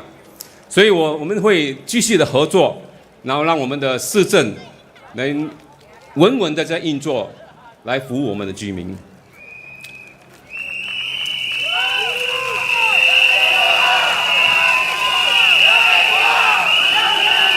最后呢，我要在这里特别的向我们的5G巴兰非常和善的年长居民说，我们的5G巴兰真的很多很善良的年长居民，我要跟他们说，安心。有我连荣华在，我会尽心尽力的照顾你，放心。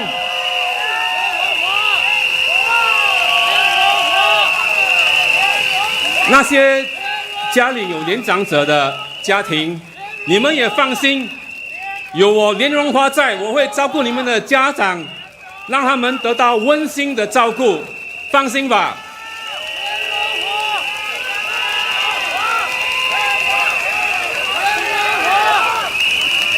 如果我当选，我很有信心，未来的5年计划在5G巴兰我们会做得更好，每一年都比一年好，每5年会有个大提升，让我们的市政继续的稳稳的发展，人民可以稳稳的过好生活，让我们守护好我们充满喜和乐的家园5G巴兰，我们一起让5G巴兰更美好、更幸福，好不好？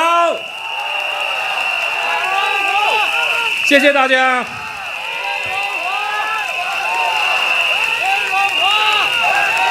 谢谢。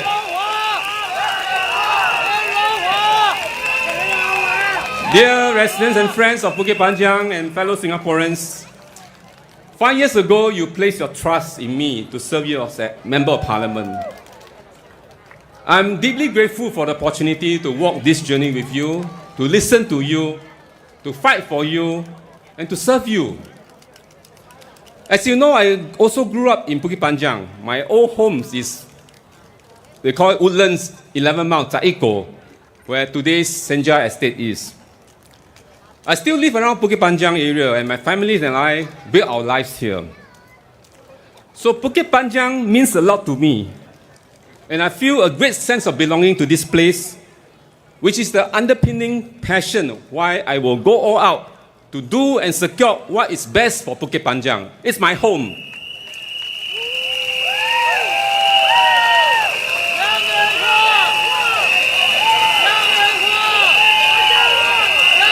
Like many older residents here who live here, we have witnessed the amazing transformation of Bukit Panjang town together, from what used to be, they call it a Ulu village, Ulu town, to a modern town today, among the most livable town in Singapore. And I say this with humility. I'm very grateful and fulfilled that I'm able to play a part in the modernizing and uplifting of Bukit Panjang town.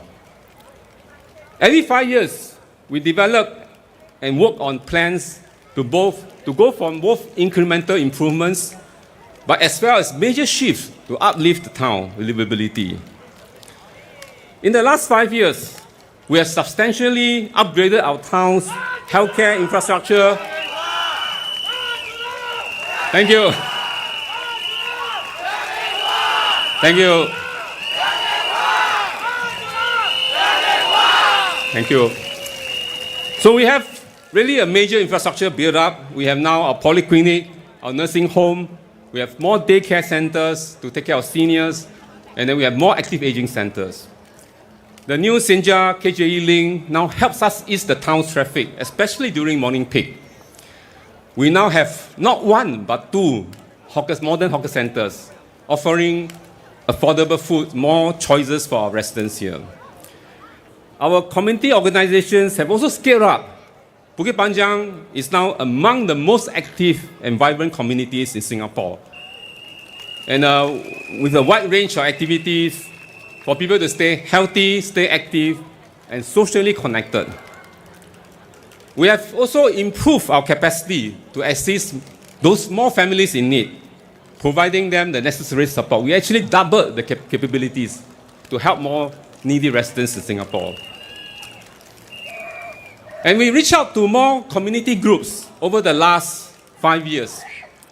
And one of them is our delivery riders group. I often organize sessions with them to meet all these our riders in Bukit Panjang town, understand their challenges they face in their jobs. We have a number of them living in Singapore. I met many of them in around the town. They provide food and necessity to our residents at the doorstep.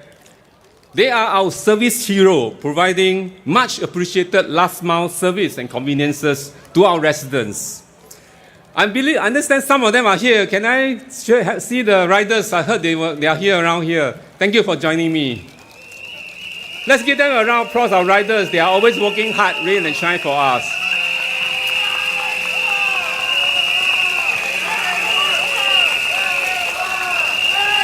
Thank you.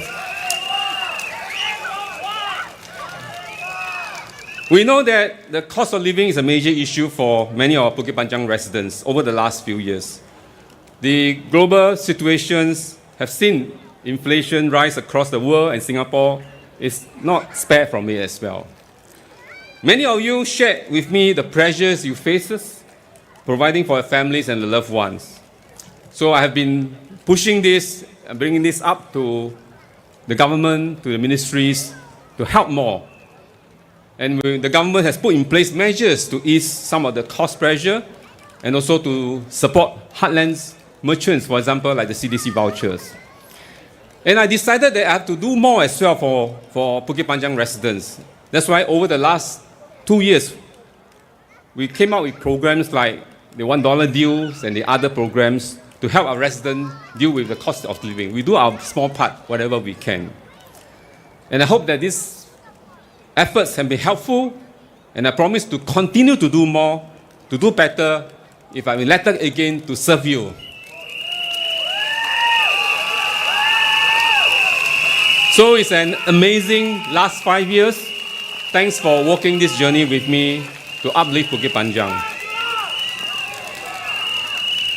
Looking ahead to the next 5 years, we have plenty in store for Bukit Panjang residents.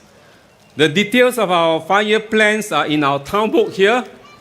I hope you have received it at your house and have some time to take a look.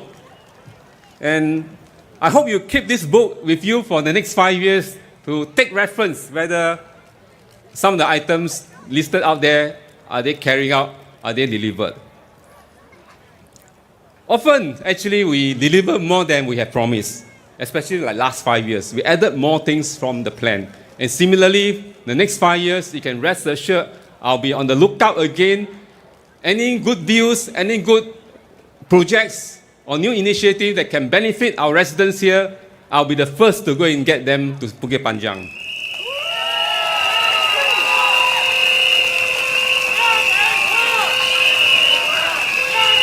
Thank you. In the next 5 years, one of our key focus area is to transform our town into a wellness heartland, so that our residents can have more space for recreation, for relaxation, for place that you can rejuvenate after a long day. So we want to make Bukit Panjang town a wellness heartland. We plan to build more and develop more wellness supportive facilities within the town. For example, we are going to redevelop the M5 Park, which is next to our Pangsua Pond. Our Pangsua Pond is a very unique feature. It used to be a quarry site, but we turned it into a water body. We added the green spaces around there. We built a CC with a swimming pool. We added more lifestyle activity. We built the boardwalk so that you can walk and enjoy the green spaces. And then it's also served as a shortcut for some of our housing over there. So this is the spirit. We always want to build on what we have. Whatever we have, we want to turn it into something that is awesome and beautiful for our residents. We will also introduce, first of its kind for the town, a therapeutic park. We have identified locations at Block 204. And then if it's well received and good feedback, we're going to extend it to other precincts. We're also going to bring in 2 sports in precinct to our town. One at Block 213 and one in the Senja area, which Mr. Edward Chia mentioned. And this is to encourage active living, because we want really our residents living in Bukit Panjang to always have this drive to stay active, to stay healthy, and to also be socially connected. At our busy Bangkit and Pending Road area, we intend to introduce the Friendly Street program to improve walkability and to encourage graciousness on roads. So we want pedestrians and also motorists to really look out for each other, and then, not to be, always rushing and creating stresses to each other through, although it's a busy junction. So it's something that we want to work with LTA. We call it a Friendly Street program. And then on top of that, we're going to build, of course, we have more active aging centers and care centers, indoor gyms, and we're going to integrate them. And then we will also curate programs to promote mindfulness, mental well-being, social connectedness. So our aim and vision is to make Bukit Panjang town the blue zone of the blue zone in Singapore. As you know, Singapore is the 6th blue zone in the world. We are the number 6 in the world. Something to feel proud of. The 5 blue zones are all the countryside locations. But Singapore is the only one that is a city-state blue zone. Something is amazing, because how we can create the circumstances, the environment for us to achieve quality of life, healthy living, active living, and then the social connectedness. So these are how blue zones are. Singapore is the 6th blue zone. We want Bukit Panjang to be the blue zone of the blue zone.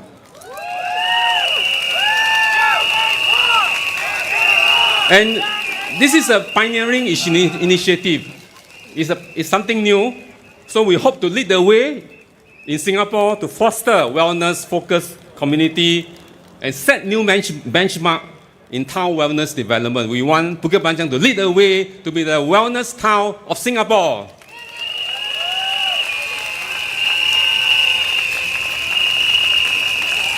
So residents, friends, maybe let me now spend a little time to address some of the comments my opponent, Professor Paul Tambaya, has mentioned about me and what I'm doing to serve the residents. I think it's only right that I also provide some response.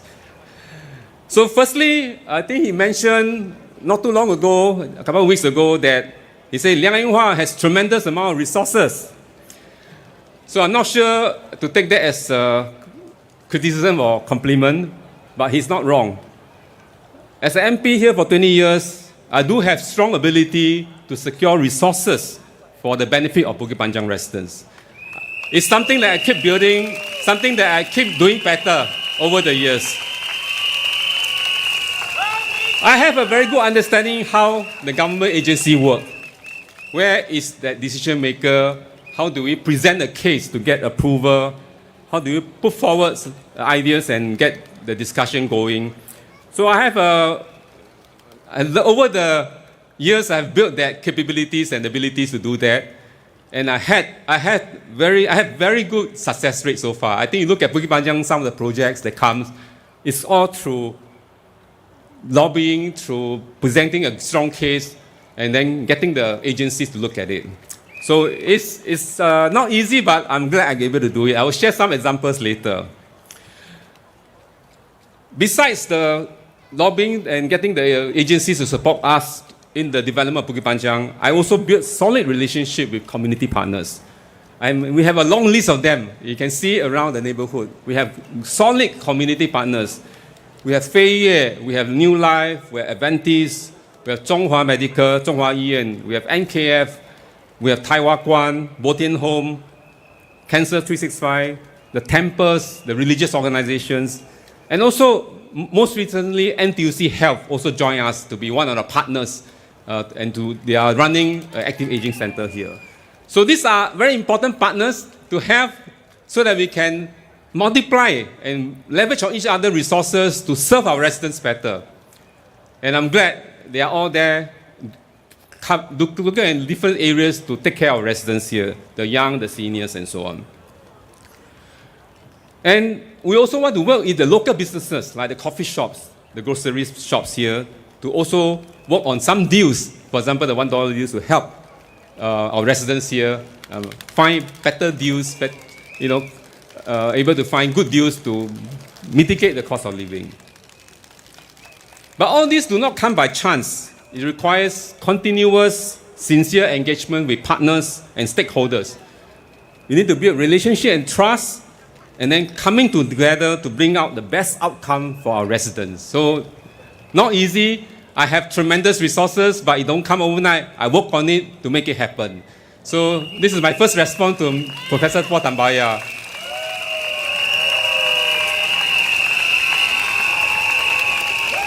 Secondly, my opponent also said in his rally speeches, I think twice, he said that our civil service are professional and efficient. All these projects approved or planned for the next 5 years will be completed whoever is the MP. He also said that MPs are there to just claim credit. And he also used the word, this is like what we call a rooster syndrome. Meaning the rooster come out and make noise and claim that the sun come out because of the crowing or whatever. So this is what he said. Is it really true? Of course, the civil service and the agencies are indeed professional and efficient. They have to do their job. Many of them do a great job for Bukit Panjang, I must say. They help us do many things, bring projects, maintain, keep it going. But because they are professional, when you ask them for things, they don't always say yes, right? Because they want to make sure that it's fit into the criteria, the objective, the policy, framework, and so on. So if it doesn't align with their current plans, objectives, they may not approve you. So it's simplistic to say that the civil servant will do everything for you. It's not the case. And that's why MPs like myself, we play an important role to advocate for our residents. For me, my colleagues as well, Dr. Vivian and Mr. Edward Chia, we all engage our residents regularly. I have town halls, I have walkabouts, I have house visits, 460 blocks already. I go around markets almost every weekend. And we get a lot of feedback, a lot of suggestions, a lot of ideas. Thank you. And when I get all these feedbacks and ideas, some are really good ones, I do my study, my feasibility study, and then I start to come out with plans, engage the agency, the ministry, and then see whether this is doable, seek their buy-in, and then hopefully get approvals and funding. So it's not always smooth sailing. In fact, most of the time it is not. Often the civil servant will tell you, well, it's a good idea, but I can't support you for whatever reason, or they may not have funding at that point in time. So it's actually naive to think that it doesn't matter who is your MP. The agency will do all these things for you, to carry out all this project for you. It's not the case. We, the MPs, bridge the gap.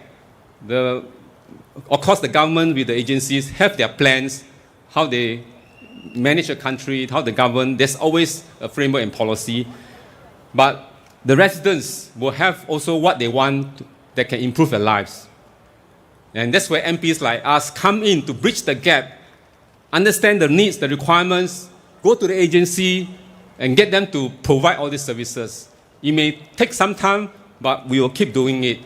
And my approach is, if I think it's a good project, it makes sense, it serves our residents, I will back and don't let go and make sure the project comes to Bukit Panjang.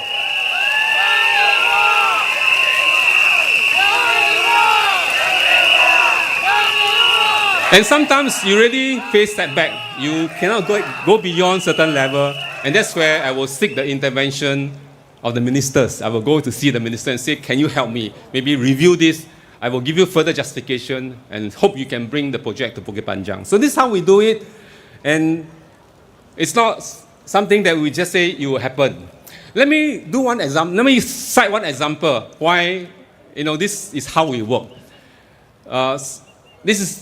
Professor Tambaya mentioned about the Senja Link KJE. He said that it will come anyway. But I want to let everyone know here, there was no plan to build that flyover to KJE at all.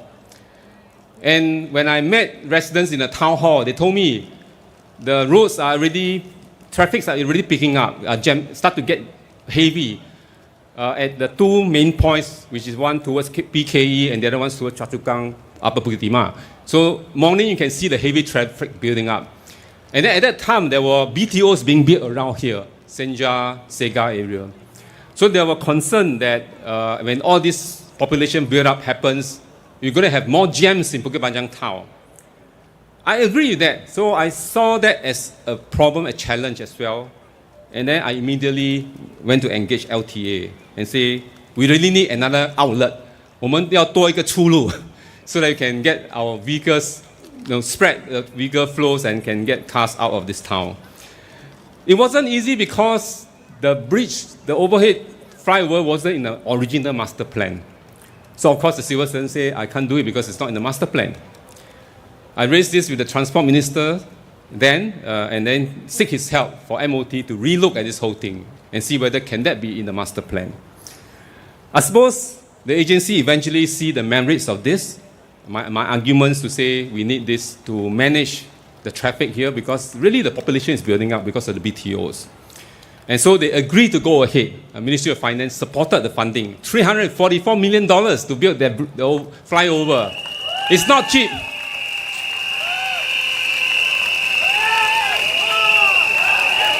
So we have now another outlet that really significantly is the traffic congestion in Bukit Panjang. And of course, STP say, oh, these are taxpayer money. Yes, it's taxpayer, it's funded, it's government funding. But I secure the funding for the benefit of Bukit Panjang residents.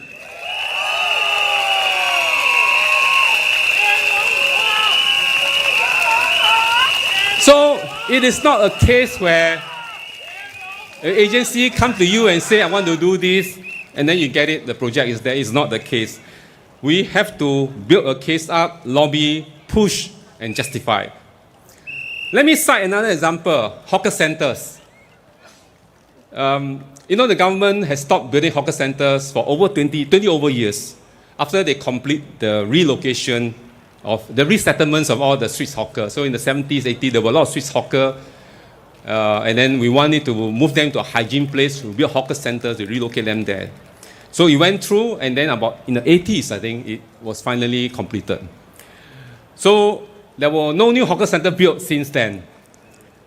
And I was looking around in the neighborhood and read news about coffee shops changing hands at tens of millions of dollars. There were a lot of these headline numbers to say this coffee shop went for 50 million, another one 20 million, and so on. I'm really concerned because if coffee shop were to go at that kind of prices, just imagine how the cost will be passed down to the consumer. So I set myself to say we need to fight, we need to push the government to rebuild hawker centers. So I tried for quite some time but couldn't succeed, the earlier years, before 2011. But the turning point came in 2011, where Minister Vivian became the environment minister. And I volunteered myself to be the GPC for Environment, Government Parliamentary Committee for the Environment. And in our first meeting, one of my first requests to him was to say, can the government review the hawker center policy and rebuild hawker center again? And I give him, the ministers, my justification that, you need to lower the barrier to entry for hawker trade so that the hawker culture can continue. We can keep it going. Minister, I remember he listened intently. I think he must also know the merits of this. And really glad that he managed to persuade the cabinet to eventually change the hawker center policy and then rebuild hawker centers. Minister Vivian is actually here, one of the audience. Maybe you should give him a word of thanks for reversing the policy for us. Thank you, Minister, for joining me here. And because of that change in policy, we now have so many new hawker centers in Singapore. And of course, in Bukit Panjang, once we get the policy change, my first thing was to say, Minister, you need to build one in Bukit Panjang. And I'm glad he agreed to. NEA follow up, built the first one, and then we saw population build up here, we asked for a second one. So Bukit Panjang has not one, but 2 new modern hawker centers.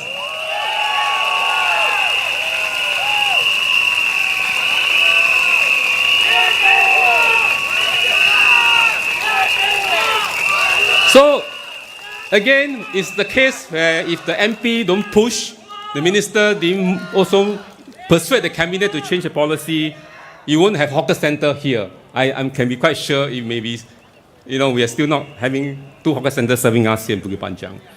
So, this is what I would say, like even professional civil servants, well, they do their work, but you still need MPs to push as well as the government to listen. And it's something that I feel proud that something we can bring to the benefit of our residents here. Let me just cite one last example about why MPs got to work their way through to get things for the benefit of residents. And this is bus 972, our popular bus that we all love to have here.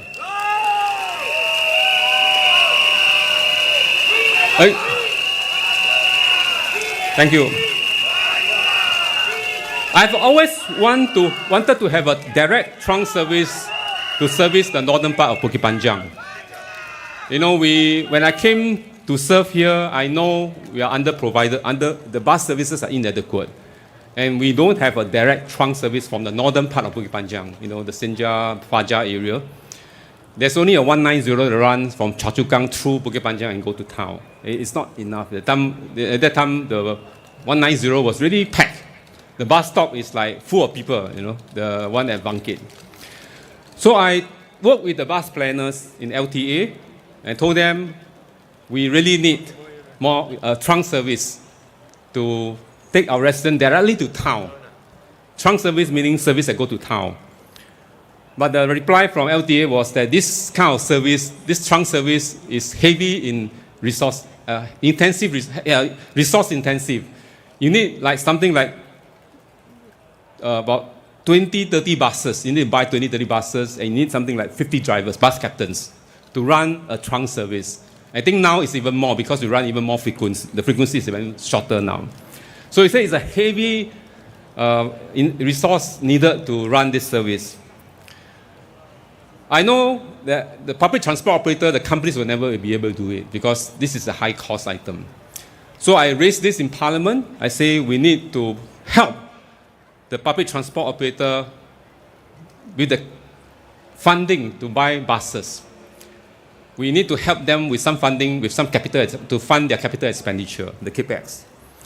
And then we need to help them sustain the operational costs to sustain the service. So there was, some discussion, and I'm glad finally the government agreed to announce the $1.1 billion bus services enhancement program to buy 1,000 new buses. And of course, when the policies comes out, my immediate instinct is to say, secure the bus, new trunk service for Bukit Panjang under this program. And I'm very happy that finally the bus that we all love, 972, came to Bukit Panjang.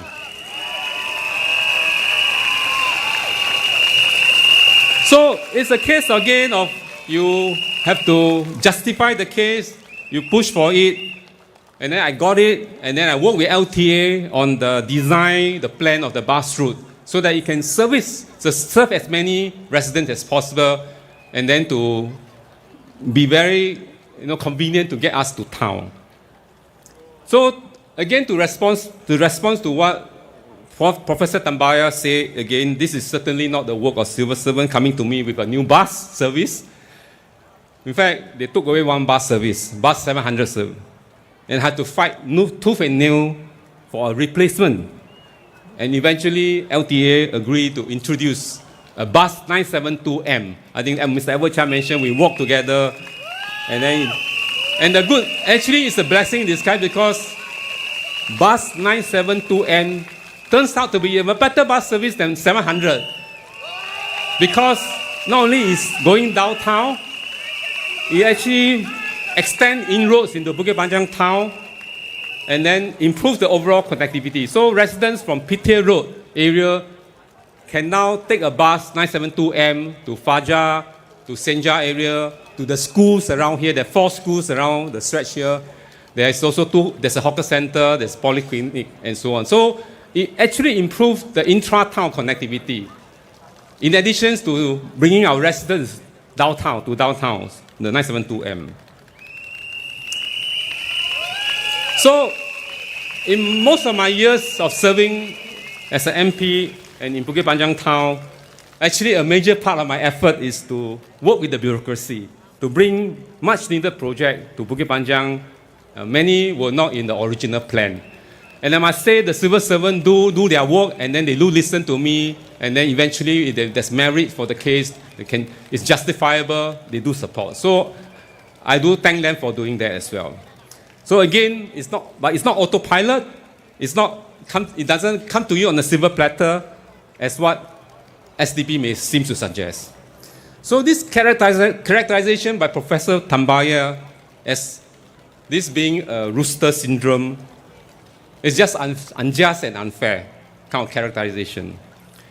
In fact, I thought the act of SDP claiming that PAP adopted SDP policy sounded more like rooster syndrome. So here's a case where we, again, as MPs, we want to work, but you can't be telling your voters that in the flyer to say, don't worry what the MPs have done. Whoever get elected, the thing will continue and you'll be delivered. I don't think that's the way you want to win your votes, right? Never mind, someone has worked hard to secure the resources. It will continue under the new person. But in reality, in principle, approval projects still require a lot of pushing to get it off the ground. I've experienced it myself. You need to overcome local constraints, the stakeholders' engagement. You always have some issue to deal with because every project is done to have some impact on the neighboring residents who may be affected by it and so on. So you need to engage and seek buy-ins. It's not always so straightforward to say, approve, project will happen in a few years' time. You need to work the ground, overcome the ground constraints. Sometimes you need to do diversion of services that may cause temporary inconveniences to the residents. All right, so these are things that an experienced MP like myself can do a better job and get it going and see it to fruition and then to really bring value, bring benefit to our residents. So I want to commit to you, if I elected, I will do that for you and make sure that all the projects will be well delivered to our residents.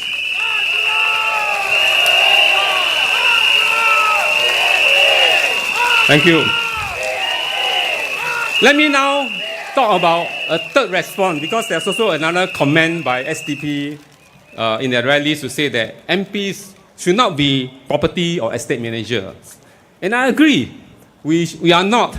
You look at the way I describe, we are here to champion for the residents, table the matter to the government, to the agencies, to get projects to be approved and to be able to deliver.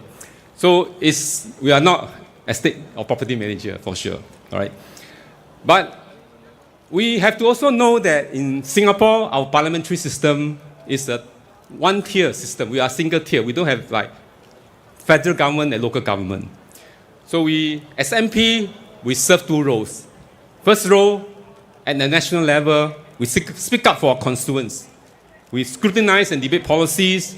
We deal with national issues such as budgets, economy, security, education, healthcare, and many others. So we do have to play our role in Parliament. At the local level, MPs play an important role to ensure that the overall well-being of residents, address problems, residents' problems, solve them, through MPS, through all the appeals. We also seek more amenities, improve facilities, build new facilities. We even had to resolve neighbor disputes. So these are the things that MP have to do on the ground as well. So we need to play two roles, at the national level as well as the local level. So MP must be able to fulfill the two roles. It's not a case where MPs only give rousing speeches in Parliament, that's all. You have to also come down to the ground and solve problems and make things happen. So I'm thankful that I'm able to contribute in both areas and make a difference in policy as well as in people's lives. I've spoken extensively in Parliament, and I have never been afraid to stand up to speak up for you. Thank you. So this morning I had an interview with Zhao Bao. Thank you. Thank you. Thank you.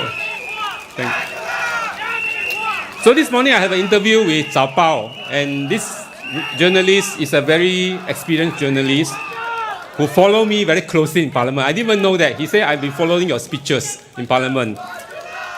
And then he tagged me. He tagged me as MP, as the category. That means, he said in Chinese, 你是个敢问派的议员, meaning I'm an MP that dare to ask questions, tough questions in Parliament. That's how he characterized me in the interview. So I'm very touched. I didn't know he was following what I've been raising in Parliament. He said, yes, you raise tough questions every time something comes out. You don't hesitate to ask those questions. And among the first to stand up to ask. In my manifesto, I sent to every household, you will find a page where I mention all the issues that I raised in Parliament. Or not all, but most of the key issues I raised in Parliament. And how I be able to achieve some of those, get government to change some policy or give some more funding or help more of household and then job security and so on. So it's documented in all this and you can take a look. Among the things that I pushed repeatedly for government in the last 5 years is, of course, cost of living. We really need more support. And every budget, if you check the records, every budget, I ask for the government to do more, to help household more, to help seniors more, to provide more support, more subsidies. And indeed, the government do provide more every budget. You can see it over the last few years. Another area that I spoke up a lot is on jobs, because I'm really concerned about the job situation, especially now with this very unsettling, fracturing kind of global environment. I'm just very worried, not so much the tariff, but I'm very worried that MNCs, the US MNC, will start to move out of Singapore and return back to the US because there may be pressure for them to do so. And what it means is jobs will be gone. All these professionals who work there and the supporting industry will also be affected. So I'm really concerned, and I will, if elected, I'll be pushing for the government to do more on that front, especially the young graduates, the young workers that join the workforce. We need to help them find a good job, to jumpstart their career. So I'm going to bring out this initiative that we had in COVID. This is called SG United Traineeship Scheme. We have that scheme to help, when during COVID, graduates really can't find jobs. So government incentivize companies to hire young graduates, place them in their company, let them work there for 1-2 years, and then let them move on from there in their career. So I'm going to ask the government to reintroduce this scheme so that we can help our young graduates find jobs sooner and there are opportunities for them. So I discussed this with Edward Chia, and both of us are going to do this hand in hand and take this up with the Manpower Ministry.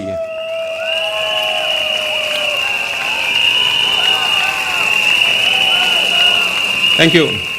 And also if elected, I will also focus on other policy areas like housing, education, healthcare affordability. So these are some of the items that I have in mind that I will table. Let me just mention one more final item before I close, and this is about our town council. I want to assure all residents here that if elected, Bukit Panjang SMC will again combine with Holland Bukit Timah GRC to form the 4+1 Holland Bukit Panjang Town Council.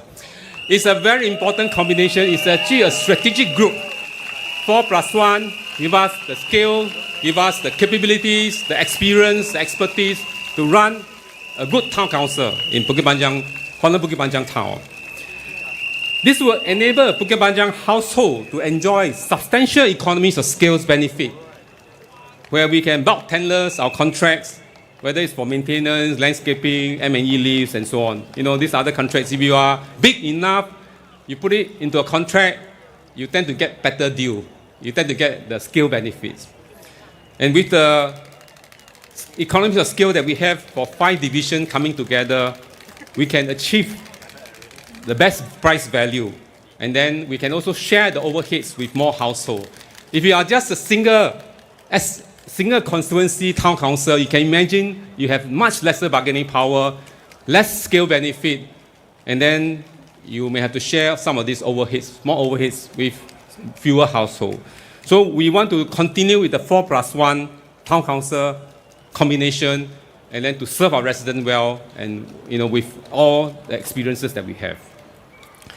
In fact, 4+1 is also good for the planning of town improvements, because it can allow us to do wholesome planning. We can better harness the town's complementary features, the characteristics that we have here, and then we can master plan better as an integrated town. So it's something that is really of value, and we want to continue this way. So rest assured, this is what we will do if I'm elected as the Bukit Panjang SMC MP, and we will work with the Holland Bukit Timah GRC MPs together from a 4+1 Holland Bukit Panjang Town Council.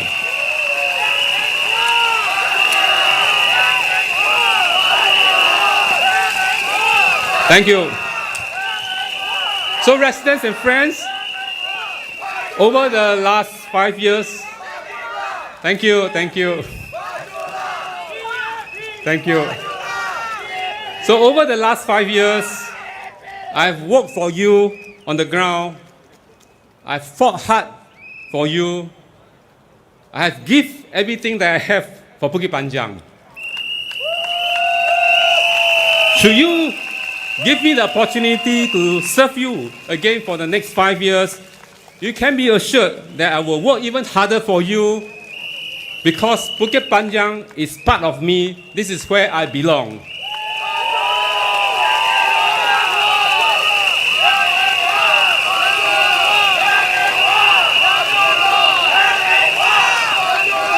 We have done so much together, and I firmly believe we can do so much more together. And because of your trust, your support, and our partnership, we can really make Bukit Panjang better and make real progress. Our journey is not over. There's more work to be done as we face challenges ahead of us. But if we believe in the hard work that we have done and our commitment to even do more, to serve residents better, to serve Bukit Panjang better, then vote for me, please.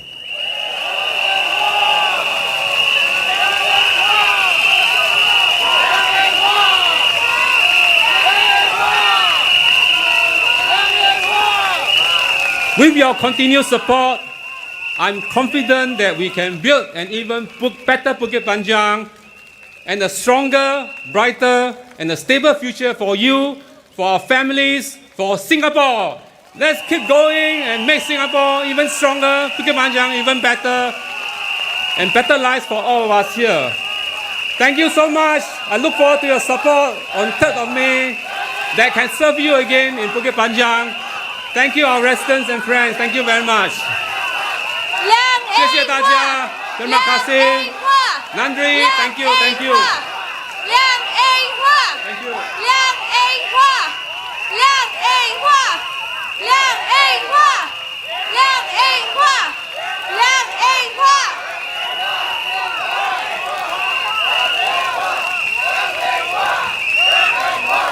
Do you agree that Bukit Panjang is the best? Do you agree that Mr. Liang is the best? 无极般若在你们心里是不是最棒的？雷荣华在你们心里是不是最棒的？阿德卡 Mr. Liang Yang terbaik. Ada kah Bukit Panjang yang terbaik? Majulah Singapura. Majulah PAP. Majulah Singapura. Majulah PAP. Majulah Singapura. Majulah PAP. Let's now invite Mr. Liang Yinghua, Mr. Edward Cha, and our speakers on stage for a group photo.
Okay, the lights will be switched off shortly. So for those of you who are making your way out, please move slowly and safely.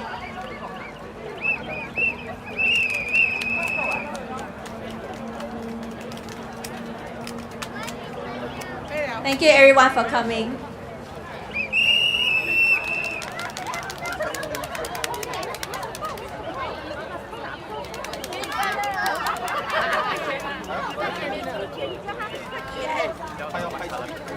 The lights will be switched off at 10 p.m.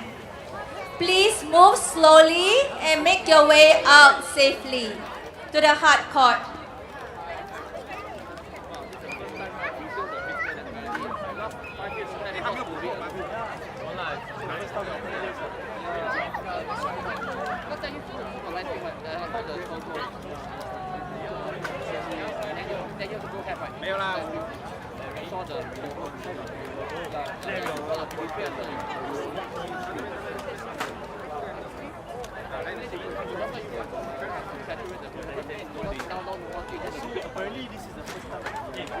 The lights will be switched off at 10 p.m. sharp.